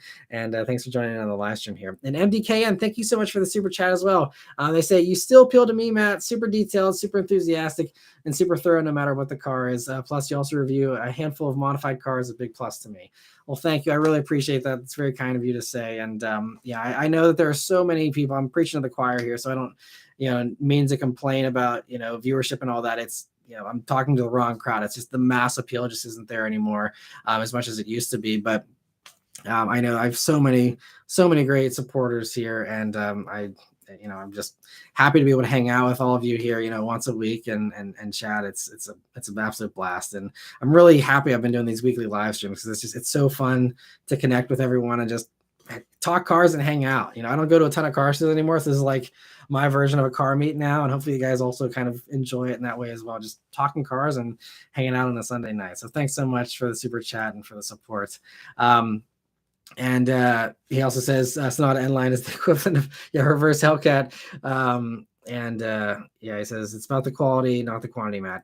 I appreciate that. Unfortunately, YouTube has forced it to be a quantity game, though, and that's something I'm trying to keep up with. But it's it's a tough game these days. But I'm gonna work my hardest to rise above. T says, I'm logging off, guys. Matt wants me to clean the basement before I go play Race Chat Legends.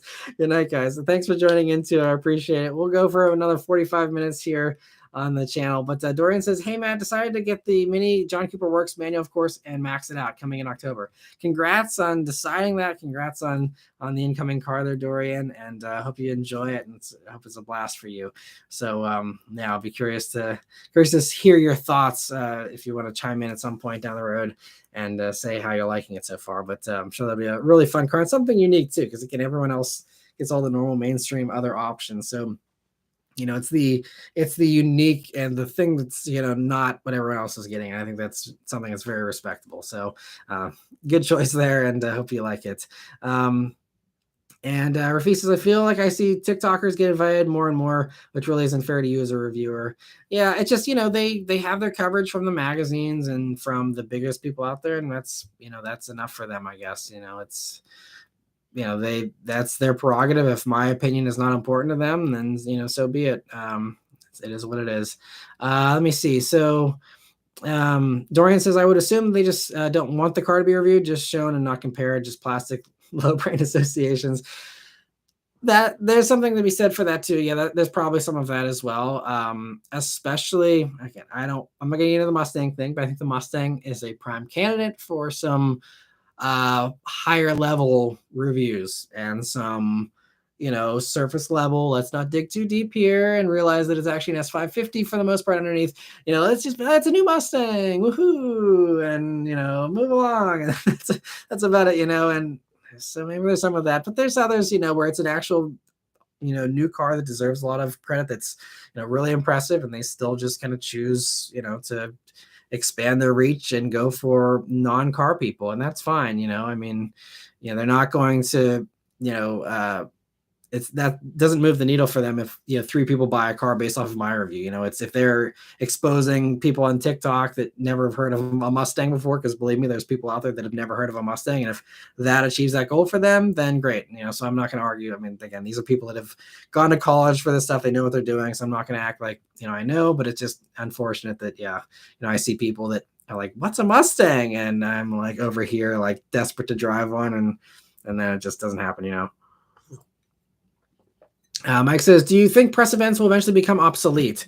I don't think so. I think if it was going to become obsolete, I think the COVID stuff would have changed that pretty quickly. Because for COVID, whenever it was the actual lockdown, part of COVID, they weren't able to do the launch events, and so I personally I missed, some of the components of the launch events, but I really loved a lot of it because they basically just had really long lead times on the embargoes. And what they did is, we each got the car for like 3 days, not as nice as the full long week that I usually get, but like, 3 days with a car, you do your video, we all save our videos. And then a month from now, when everyone else, has gotten their chance, we all have our videos all compiled and ready to go. Then the embargo lifted, and then we all posted our stuff just like as if we were at a launch event. And I love that. And I got a lot of feedback from other reviewers who were like, this is awesome. Like, I love this. I don't want this to end. And then it ended. And I mean, I can understand why, because, they have to deal with like my crappy backdrop and my usual review spots versus, being in the middle of a desert or some beautiful place in Malibu or something. They want to have that control of like, hey, let's show this off in the best light possible. And wow people with amazing backdrops, and they want to, make a good impression on their reviewers with, nice locations and it's fun to travel and see new places and all that. So I'm not opposed, but it just, was nice to be able to do everything from home. Especially since I had, a new, we were expecting at that point, and even in 2021, having our daughter, it was great to be able to be home for a lot of that stuff, and not have to travel so much. But I think now, though, that we've turned that corner, and I think the press events are here to stay. Because again, they like doing those experiences, and even if it goes to just having TikTokers film videos in front of the cars, like they're still going to want them to film those TikToks in Malibu or wherever else, and have those pretty backdrops, and being able to flex on the gram with your cool selfies or whatever that they do instead of reviews down the road. But I think there's always going to be a place for good in-depth actual reviews that are actually consumer advice for people who actually want to know things and don't just want to have a brief little 30-second video of pointing at every coupler in the car or whatever, and actually having more information. So I think there's always going to be that. It's just that group of people just get smaller and smaller, so that's what we're all kind of battling with as reviewers here. And Jordan says, do you think having access to review concept cars close to production would increase views? Possibly, so I think that's one of the things with a lot of these early launch events now. Like I was just on the Land Cruiser one, a couple of weeks ago. Those types of things, they are very, I mean, they're not concept cars, but they are very early production. Like if you saw the Land Cruiser, I filmed the two different Land Cruisers, like the dash was lit up with a million warning lights because it's like super pre-production. Everything's freaking out, and they haven't, it wasn't a polished, production car by any means. So there's some of that there. I mean, concept cars in the traditional sense, most of the times they don't have actual running gear. They have tiny little 5 horsepower electric motor hidden somewhere to get the car on and off of stage. And true concept cars usually don't even have an engine, so it wouldn't be able to be something to review that. But as far as close to production, like pre-production stuff, that's what most of the launch stuff is. And even some of the cars we review, from many of the companies, they have a disclaimer like, hey, this is pre-production, so if the panel gaps aren't perfect, if a interior component looks cheap, like that could be pre-production stuff. You wait till you get one on the press fleet or something else, and then make your final judgment on the interior plastics quality, or whatever. So there's a lot of those things where it is early production kind of stuff. And so that's why sometimes I'm not too picky on like interiors whenever I'm doing my very first review, because a lot of times it's like, is this actually production? I don't know. So I'm not going to sit here and rake them over the coals for this one thing. If this is something that's pre-production and will be fixed, I want to spend time complaining about something that's not going to be an issue. But I think, the earlier I have access to a vehicle, the better off it is. That's always, being first and being, one of the early ones to cover anything is always the most important thing, especially on YouTube these days. So that's definitely the most important thing. Yeah. And Dorian says the Porsche website is awesome. That was fantastic to play with 200 times before I pulled the trigger. Yeah. Porsche does do a very good site. They're very, very well done with the way they break everything out and all that. Let me see. So, I think Dorian was asking about the mechanical LSD, but getting back here, Dorian says, Matt has now helped me with my fourth car I've bought. He really trashed my desire for a Golf R Mark 8.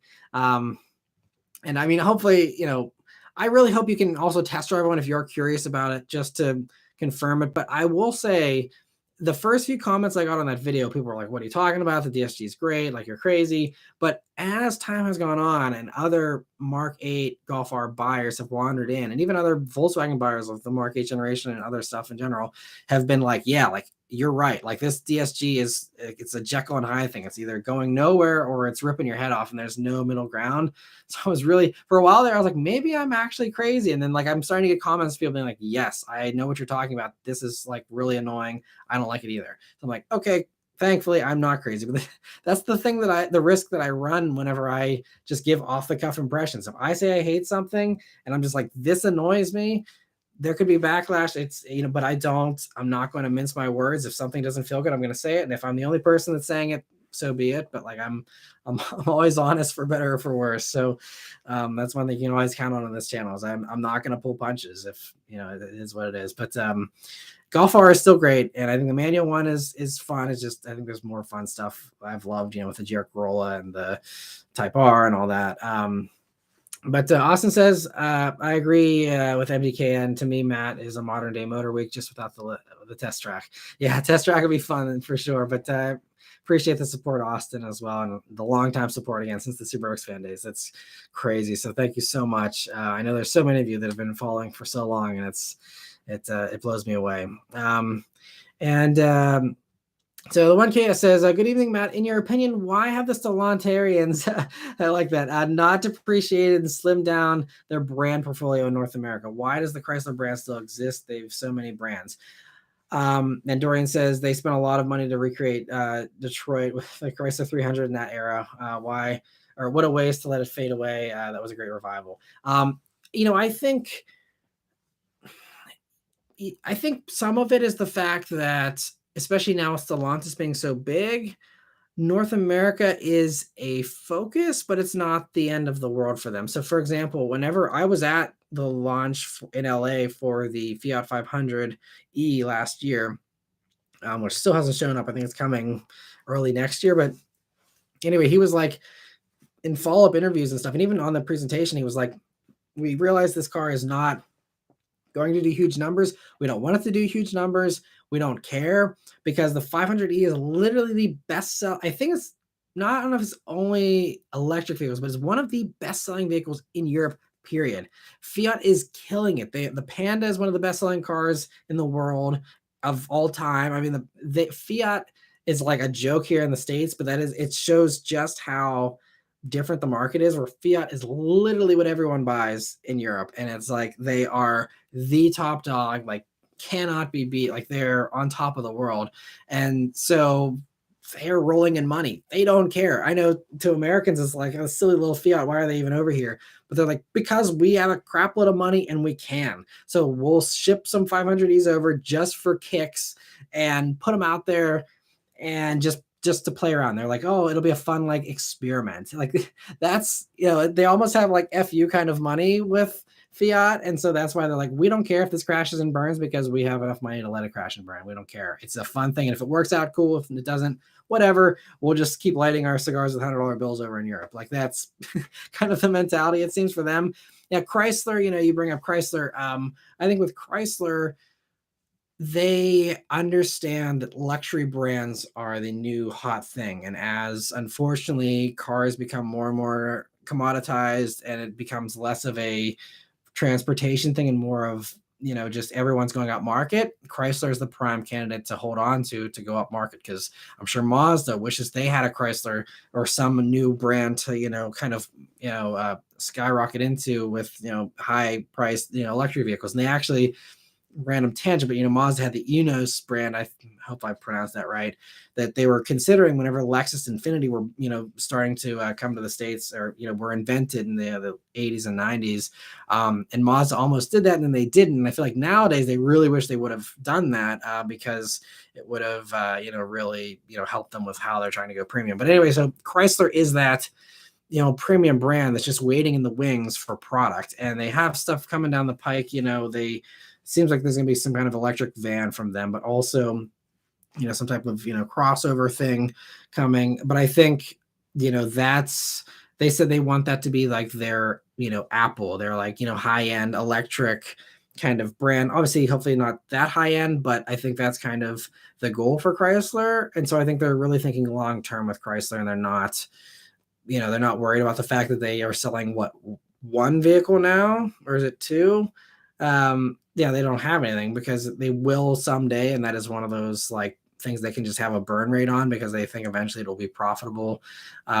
So yeah, and I think with the other brands, Jeep is a huge cash cow, so that's not going anywhere. Dodge, is kind of shriveling here while we wait for the next generation of muscle stuff.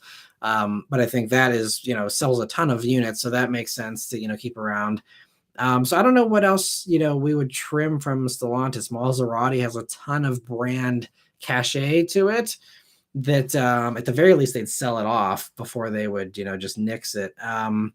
And yeah, I just feel like everything else that they have, unless there's something I'm missing, but I feel like, yeah, everything has a spot and has a place, at least in North America here. So I feel like it's, it's just one of those things that's just going to take some time with Chrysler, I think. But Didier, thank you so much for the super chat. Sorry if I mispronounced. He said, "Hi Matt, I'm thinking of selling my 2018 Shelby GT350R and getting an FL5 Type R. I'm looking for a family-friendly weekend car. Thoughts?" Okay, so family friendly. I guess it's going to come down to how big your family is, as far as how big your kids are and things like that. Because I talk about this kind of in all my hot hatch videos if you've seen them all, but to me, GR Corolla feels a little more exciting.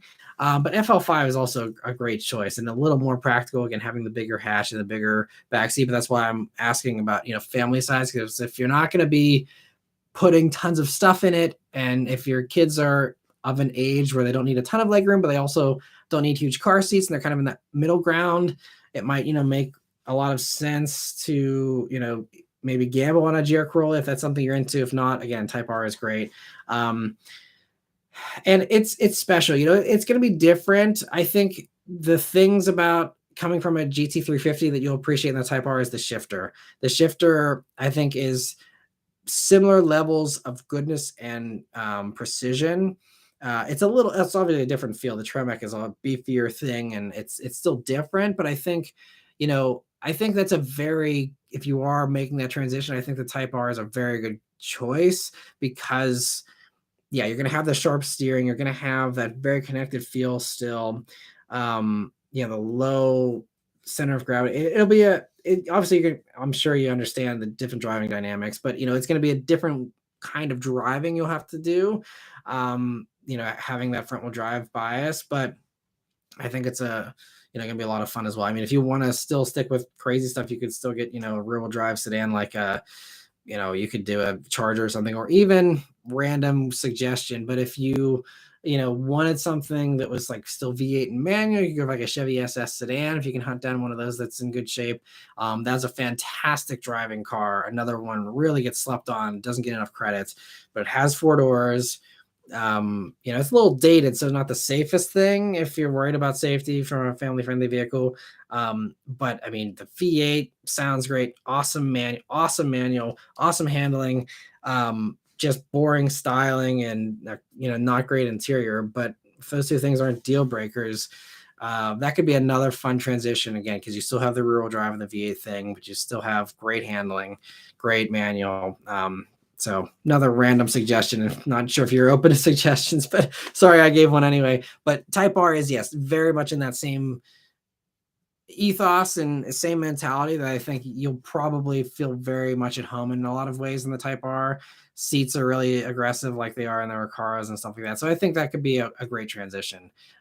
So hopefully that helps you a little bit. Thank you for the super chat, and I'll try and keep an eye out as well if you have any follow-up comments about that. But yeah, and I see Guardian saying CTSV sedan wagon, also great choice. Yeah, not sure what your budget is you're working with, but I would also, volunteer the CT4V Blackwing, CT5V Blackwing, if that works with what you would be looking for and have money for. Those are my favorite sedans, and if I wanted a family-friendly vehicle and had the money, A CT4V I'd also be plenty happy with, but CT5V Blackwing is perfection. Like gets me flustered just thinking about how good that car is. So yeah, that would be the way to go. But the CTSV as well, as Guardian suggesting, also great choices if you want something a little bit older and a little more affordable. CTSV is also so good with handling. Fantastic car. So yeah. Hopefully that helps you, and thanks for also chiming in there, Guardian. I appreciate that. And let me see. So I don't want to miss any other questions here. Sean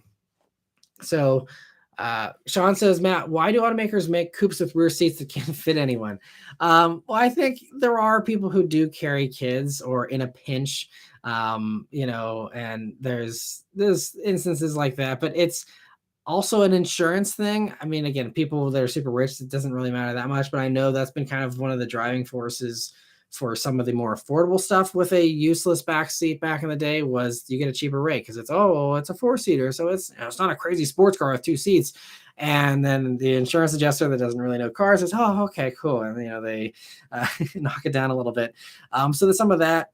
But for like if you're referencing like the AMG GT or even a 911, I think it's tradition with the 911 with the AMG GT. I think people said that people wanted that, and I do. Having a toddler myself, like that is for me like a requirement. Like if for some reason I was in a position to be able to afford anything that's in that realm, yes, like I would want something with a back seat, so that I could put a car seat back there and have it be a little bit safer than putting them in the front. I know you can kind of put some in the front in a 2-seater setup. It's legal technically, but not something I'd love doing. It'd be really tough for me to justify like putting a baby seat in a Miata.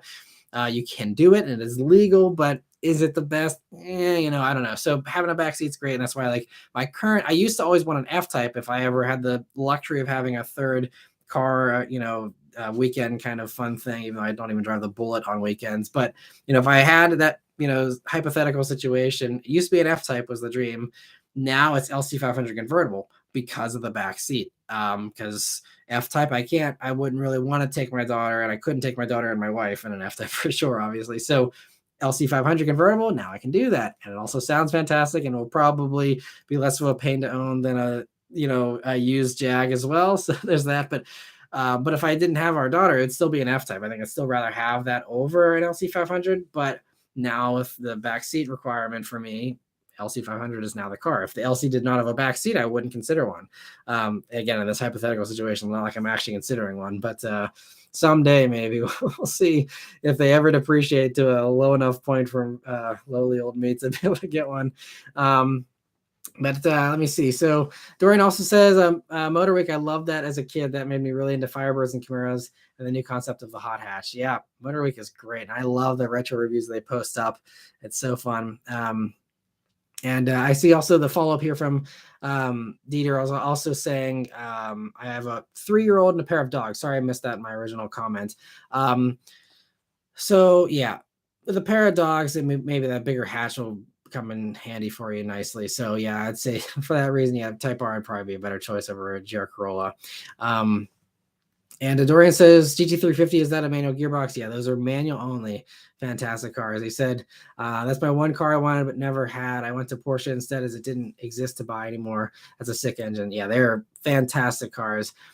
Jordan says, your thoughts on butterfly doors, practical or just a gimmick? I think Detroit could revive itself as the hub of EV production, just like Silicon Valley is the tech hub.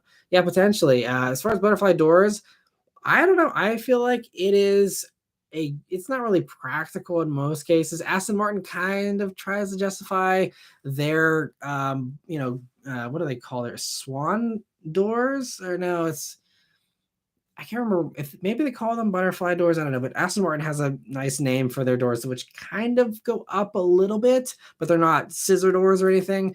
And they give the justification that they don't want their owners to have to worry about bumping the doors on curbs when you're parallel parking. That makes a lot of sense. So I think there's some good reasons for some of that stuff. But I think honestly, like I think anything you can do to stand out, like if that's going to sell cars to people and isn't overly embarrassing, yeah, like I'm honestly surprised more companies haven't done butterfly doors and suicide doors or anything else that's, creative and interesting, because I think that it's a fun way to differentiate yourself, and it makes a statement when you get out of the car and all that. And it's kind of funny that Lamborghinis and McLaren are really still the only ones that kind of do that kind of stuff. Excuse me. And more people haven't joined in because it's like it's a guaranteed way to make an entrance. And you would think that companies that want to like stand out more and kind of have that clout, or they're trying to get there, would do stuff like that and have it. So like I could see, for example, an LC 500 with like scissor doors, like Need for Speed Underground style. Like, but I think if you did it right, it could actually kind of fit in with the sci-fi kind of high tech look of the LC 500, and could potentially be done in a tasteful way. But they chose not to, which is kind of interesting. But Dorian says if they make it in Detroit, they will sell really well. The Chrysler big boys, yeah. I think we'll see, but I think they're going to try and lean into that, and going in the future as well. And so we'll see how it does. Mike says, why does it seem like every single brand period wants to be upmarket and satisfy the rich upper middle class? That's not a lot of the market, even though, in my opinion, people stretch vehicle purchases money wise. Yeah. I think what a lot of companies are figuring out is that you can make a lot less cars. They were taught this lesson in COVID. You can make less cars, but if you're making the highest profit stuff and higher profit stuff, then you don't need to make as many cars, and it makes your brand more exclusive. It makes it more appealing as a result because it is more exclusive, and it's one of those things. If you don't care about the masses, and you don't want to appeal to the masses, then it's pretty much a win-win for the car company, because it's, again, if they're not losing any money, then they're going to go where the money's at. And so if the money is that somehow there are way too many rich people that are buying these one of one cars, they make one of every month, and it's a new paint color or something stupid. It's amazing how many stupid special editions are out there, and people still get excited about it. It's a whole other thing. I have personal anecdotes and people I know that get excited about stupid special editions and say, well, I'm the only one that has this. And it's like, cool, but nobody cares that you're the only one that has that one in that color for this obscure special edition that everyone forgot about. But anyway, I think but that makes money. I think I even saw someone commented on the Mustang GTD thing on Car and Driver and said, why would Ford make a $300,000 Mustang and only sell 1 or 2,000 of them? It's like, because, you could have that car, which whatever, I don't know what the profit margin is on that, but if it's that expensive and you actually can sell 1,000 of them, that could be more profitable than selling 100,000 regular Mustangs. And if you don't care about, again, your fan base and actually putting out a car for the people, then from Ford's perspective, it's all the same. Like market share, like who cares if you're making the same money? Like who cares? Like I think they're less worried about market share now because the money is there. And so if the money is there, I mean, I guess they're just hoping that this never runs out, and this well of rich people that are just opening their checkbooks for anything and everything that's claimed limited edition and special, then it's they'll just keep doing it. And why build 100,000 Mustangs and all the hassle and all the factory space and all the workers you have to hire and all the overhead and all the marketing to appeal to 100,000 people and sell them, and you got to incentivize them because people want a deal, and you got to it's this whole thing. Or you can say, hey, we'll choose 1,000 special people for our $300,000 Mustang. We'll sell everyone we can build. They're going to be awesome as well. So it kind of builds the brand in that regard. And they're impressive cars from what I've seen, but it's just like, it's unfortunate because all the regular people lose out, and it just turns into this thing of us just, being observers in a, world of rich people that can, buy this stuff. But for the car companies, a lot of them just don't care. And it's sad. But this is the way it seems like cars in general are going. Everything's getting more and more expensive. Cars are becoming more of a luxury in general. And it's not a great direction to head, in my opinion. And like I said, if I had the money, I'd love to do a car company where I truly sell a base $15,000 car that's safe, but has roll-up windows, no power locks, and a basic touchscreen that does CarPlay, and that's it. and sell it for 15 grand. And, I feel like that'd be really popular, but like no one wants to do that for some reason. So unfortunately, it's just, they're going to drive everyone to, like you said, pay out of out of their financial means, and just, start this downhill spiral until, something happens that they finally get the blowback of, hey, this gravy train's over now. There's only so many millionaires out there. And I will say, though, the last thing I will add about that is there's way more millionaires out there than a lot of us realize. I can't remember the exact number, but I think I read that it's like there's like 20 million millionaires in the United States alone or something, which sounds like way unrealistic, but supposedly that is the number. It was a credible number. And so, is it that small of a market? If you have 20 million people that are millionaires that can spend money on this kind of stuff, then, maybe there is a bigger market there than we realize, and everyone's just tapping into it. And all these people that could be buying $300,000 Mustangs are instead buying $100,000 GT500s like they're candy. Why not get the 300 grand out of those people if they can afford it anyway, instead of leaving 200 grand on the table and selling them a $100,000 GT500? Go up the market and test the limits there of what people are willing to pay. And, I think unfortunately for the car companies, it makes good financial sense for them, at least for now. We will see again if there's a limit to this, but as of right now, it doesn't seem like there is. And Austin says, do you think Volkswagen's diluting their brand image with a lackluster ID range, aside from the buzz, which is still a few years off? I think Volkswagen has a lot of brand image problems already in general, and they make a lot of confusing decisions and just questionable stuff. So I think the ID stuff is not the least of their problems, but I think it is, they just, I don't know. I think there's just so many things. The styling's just not that exciting. The things that I think would build a lot of hype with the brand, they're not doing. Like, they say, oh, we can't do a retro electric Beetle. It's like, hello, a retro electric Beetle would be great, especially if you're leaning into the retro thing with the buzz. Why not do an electric Beetle? I know it's only going to be a small little thing. It's not going to probably have super big appeal, but if Mini can justify it, if Mini continues to justify it with the Coopers, then why can't Volkswagen justify it? Mini's a smaller company owned by BMW, a smaller company than Volkswagen. So how are they making it happen? If they can do it, I think Volkswagen can. And so, I think you can make a lot more excitement, and I would just lean into the vintage thing. And they're doing the right thing with the buzz, but do that with everything else. Make a new thing for people who remember that. Make the Beetle, make the Carmen Ghia again, take a Beetle, the basic little chassis of the IDs or something, 200 horsepower in a little affordable roadster that's small and cheap. I think there's all those kinds of things they can do to build some hype with the brand and then have solid stuff behind it as well. But instead they're just, Volkswagen unfortunately just seems to be kind of, I don't know what the word is, just kind of whipping around in the wind, just trying to go somewhere, but they're just spinning their wheels. It's unfortunate. But I think the ID thing is, it is kind of lackluster in my experience, but that's also just part of the teething pains of electric stuff in general. There's a lot of stuff that's, this is the first generation. This is the early trial of, what should we do? What can we do? And what do people want? And that's going to take some time to figure out. So I don't really hold that against them with the ID stuff. It's just the other stuff where, other companies have managed to, build more excitement in other ways. And Volkswagen just hasn't been able to, make those same decisions. And Trent Carguy says, people laugh at me when I bought a Magnum. The Magnum is awesome. He says, honestly, I thought they killed it too soon. Yeah.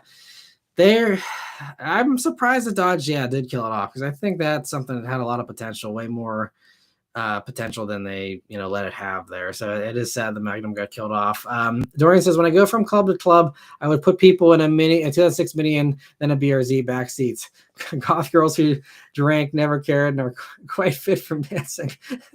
Yeah, that's another thing. Honestly, that is probably not, there's probably at least a small group of people that, want the back seat in those cars for, taking people, from the club and all that kind of stuff. I had a funny old coworker back in the day who didn't have a car with a back seat, but that didn't stop him. He had a C5 Corvette. Just put him in the hatch. Hatch is nice and big, and that worked many decades ago. But there's yeah, that's definitely probably a component. Um, and yeah, so Dom says, "Hi, hey Matt, got here late. Glad to check in. Aston Martin Swan doors. Yeah, that's it. It's the Swan doors. Okay, thank you. I appreciate appreciate the right word there, Dom. Yeah, that's what I was looking for. Thank you. Thanks for joining in, Dom, as well. Hope you're having a great weekend here. And let me see. So yeah, Trucking Carter is talking about his Magnum. Yeah, it's awesome. I'm hoping we can meet up at some point once it's ready to go to do a video on that. And all right, let me see. Jordan says, when Sony revealed their electric car, the Vision S, was it built in-house or a collaboration with the engine and mechanical components? I believe that was all in-house. I think that was all Sony. So yeah, that was an impressive thing. I don't know how they did all that, but that Vision S, and then they went and messed it up with the Afeela thing. I'm like, like you had such a good thing. I mean, the Afeela thing is fine, I guess. I don't know. We'll see how that plays out. I'm really excited though about Sony making a car. I think it's gonna be awesome. Yeah, but I believe, to answer your question, I think that was all in-house, everything. It's a little easier to do with an electric vehicle, but yeah, I mean, they said they were testing, the suspension components, and I think they had an adaptive suspension on it that they came up with themselves. They have sounds like they have an incredible team that does not get enough credit behind the scenes there. They put together basically a complete car just for kicks, and then got rid of it all. And now they're starting with the Afeela thing. I'm sure that some of those underpinnings of the Vision S will carry over, but yeah, they had a really good thing there with that. Rafi says, bring the Matt Moran car brand to life. Well, if there's any billionaires watching that would like to bankroll that for me, I would happily pilot that ship and captain that ship, I guess, and bring that to life. I really think there is demand. I mean, this is why we're seeing people going to use stuff, and more people going to use stuff, because there's nothing new. When a regular Civic's $30,000, and people's wages haven't gone up to keep up with the inflation costs. What do? You go to use stuff, because there isn't anything aside from a Nissan Versa now under 20 grand. There's got to be demand for more than just that. And I don't know. Maybe I'm naive, and I just think that caring about people is like an actual thing that needs to happen. But clearly the money speaks otherwise, it seems.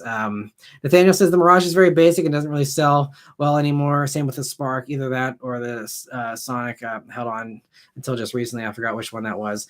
Yeah, I think Spark was the last one. I think the Sonic went away a few years ago, if I remember correctly. Mirage, the thing about the Mirage, yes, I guess the Mirage would kind of fit what I'm thinking of from a car brand. But the problem with the Mirage is it's just like way too little power and no safety. I mean, it's like I actually would not want to be in a Mirage. It's like so just it's 1980s essentially. I mean, it's a modern-ish vehicle, but it's just like you have very little safety, from a crash structure standpoint. If I were doing an affordable car, I would give it top-notch safety, solid stuff, make it, big enough to, and weigh enough to be respectable on the road, but, still, again, just decontent the crap out of it, because as long as people can control their smartphone with a screen and, they have air conditioning, I think people basically just don't really care. A lot of people don't care that much about the other stuff. And I mean, again, maybe I'm completely wrong and dumb with these thoughts, but I see I got a little heart there from somebody. So I appreciate the little reactions there, and glad I'm not the only one that's talking crazy. But Austin says, Afeela cars better have mega bass or I'll be sorely disappointed. Yeah, we'll see what they do with that. I don't know. Hopefully that isn't vaporware. I think they said that's going to be like partnered with Honda, right? And I think 2026. If I remember correctly, I think they covered that at CES back in January, so it's been a while. But yeah, it's hopefully that actually happens. I think Sony doing a car would be really cool. Dom says, I hope you're having a great weekend. Have you heard about portable electric generators that can charge EVs? So if you're talking about just regular gas generators, I don't know about an electric thing that powers an EV, but I mean, as far as gas stuff, it's one of the funny things with some of these EVs on these launch events is if they have the launch event where there aren't a ton of chargers really close nearby because they want to have those at like 100% or 90 some percent for us when we set off on our drive routes in the morning. Like a lot of times they bring in a bunch of big gas generators that are running all night charging these electric vehicles so that we can, leave on our green drive the next day. And obviously that's just because of where they pick for the locations for these things. So it's not like it's disingenuous. It's just the restrictions of where they chose to, keep us at for the hotel. But it's just kind of funny that, they have to, use gas to charge these EVs for these reviews, on these launch events sometimes. But I haven't heard about anything beyond just the typical, stuff that, we've all seen with the, gas generators that, charge cars and houses and all that kind of stuff. But and they also said spread the care. Yeah, it'd be it's nice to think, but these days that seems like it's something that's getting more and more rare. But anyway, Nathaniel says, "Oh yeah, you did say safety. I'm sure you'll do better with styling too." Yeah, well, it's not hard to improve on the Mirage styling. Hey, but at least they offer it in fun colors. I got to give them that. That takes guts and something a lot of companies don't have the guts to do. So I commend Mitsubishi for offering a purple and a like lime green color for the Mirage. It's that's cool. All right, so let me see. Logan Liam says, is there any discontinued vehicles coming back besides the Toyota Crown and the Acura Integra? So I see there's a comment about the Land Cruiser. That's another one coming back. I don't think there's anything else off the top of my head that I can think of that's coming back just yet. Camaro is going to go away, and there's talks that that'll come back down the road. And I'm sure there's a few if I sat down and thought about it, but there's nothing off the top of my head that I can think of. It's like an old name that's coming back that we know about for sure. So yeah, I think that's it. Jordan says, you said in a previous video, the Blue Cruise is the best self-driving technology so far. If GM allows other companies to utilize it, then how would they receive recognition or with badging? So I guess you're talking about Super Cruise. Blue Cruise is the Ford one, but GM does the Super Cruise. And so, yeah, but if GM allows other companies to utilize it. So yeah, if you're talking about, like I mentioned, how Acura is going to get the Super Cruise and the ZDX, I don't know. We'll see. I'm assuming that Acura is going to have their own branding, but as far as GM getting credit for that, I don't know. I mean, I guess they could tell people, like, just call it Super Cruise, like this is the name of the technology, and that's it. And I would assume that Acura could be cool with that. Excuse me. But I don't know. That's a good question. I don't know how they would how they're going to go about that. We'll see. I'm assuming in a few months here, once we get more details on the ZDX as far as what they do call that hands-free system that is Super Cruise. It'll be interesting to see. Truck Car Guy says, I can't be the only one who wants fun colors again. Yeah, I know. It's one of these things that everyone in this world just buys silver and black and white cars. If they quit buying those colors and actually bought the fun colors, they would keep building more of them. It's just, they're nervous to buy them. And it also is a dealer problem because dealers, it's like a chicken and the egg thing. Like dealers won't order the fun colors because they're worried no one's going to buy them.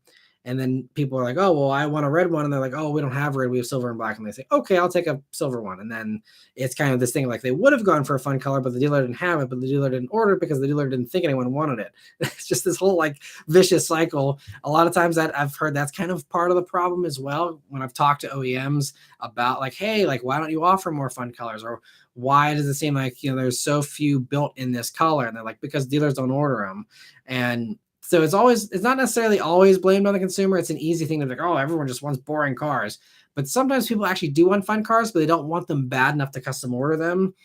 And everyone just wants to just buy something off a lot and drive home that day. And so if they can't do that within 5 miles of their house, then they're like, oh, I'll just take one in white. See you later. And then that's it. So it goes both ways, I guess. But yeah, it'd be fun to have more fun colors for sure. And that's why I love like Genesis for offering like really pretty fun colors though. I mean, they have purples and burgundies and greens and all these like nice colors. And then I have the same thing on the interior. You have dark green leather and dark purple burgundy leather and all this stuff. And I'm like, yes, I don't know how many people buy it. I'm sure it'll probably go away and we'll have silver and black again, but I commend them for trying, and hopefully dealers have the guts to actually order some of them. Rafi, thank you so much for the super chat. He says, thanks for a great live stream. I love the videos. The Matt Moran car brand will be the safest on the road with fun colors. Maybe someday we will see. But yeah, thank you so much for the super chat, Rafi. And yeah, we got about 2 minutes or so here, and then I'll wrap it up as well. But thank you so much, Rafi, for the super chat and for joining in here. Austin says international SUVs are coming back as electric, supposedly. Yeah, if you're talking about the that's another one. Yeah, Scout. Or maybe I don't know about international. Maybe that's a separate one. But Scout is coming back, and that's the old brand that is coming back. To get back to the other question there. So yeah, thanks for pointing that one out. There's another big one that's coming back. And I see Kayak Kevin says, when is the last Camaro? Last ones are built in January of 2024. They said is when they will build the last Camaros for the 6th generation. And Trenton Car Guy says, I guess that's why Wraps and Macau exists. I'm not sure what that is, but Wraps, yes. I just think, again, it's like I think some people would go for fun colors so they didn't have to pay extra or have a runaround of searching for that fun color. Wrapping is an option for people who are really determined, and it's cool that is an option now because that used to not be a thing unless you would have completely repaint a car. But it's just, wraps still aren't cheap typically. So that is, the one barrier there. And Jordan says, my husband and I have a 2015 Ford Fusion with sync issues.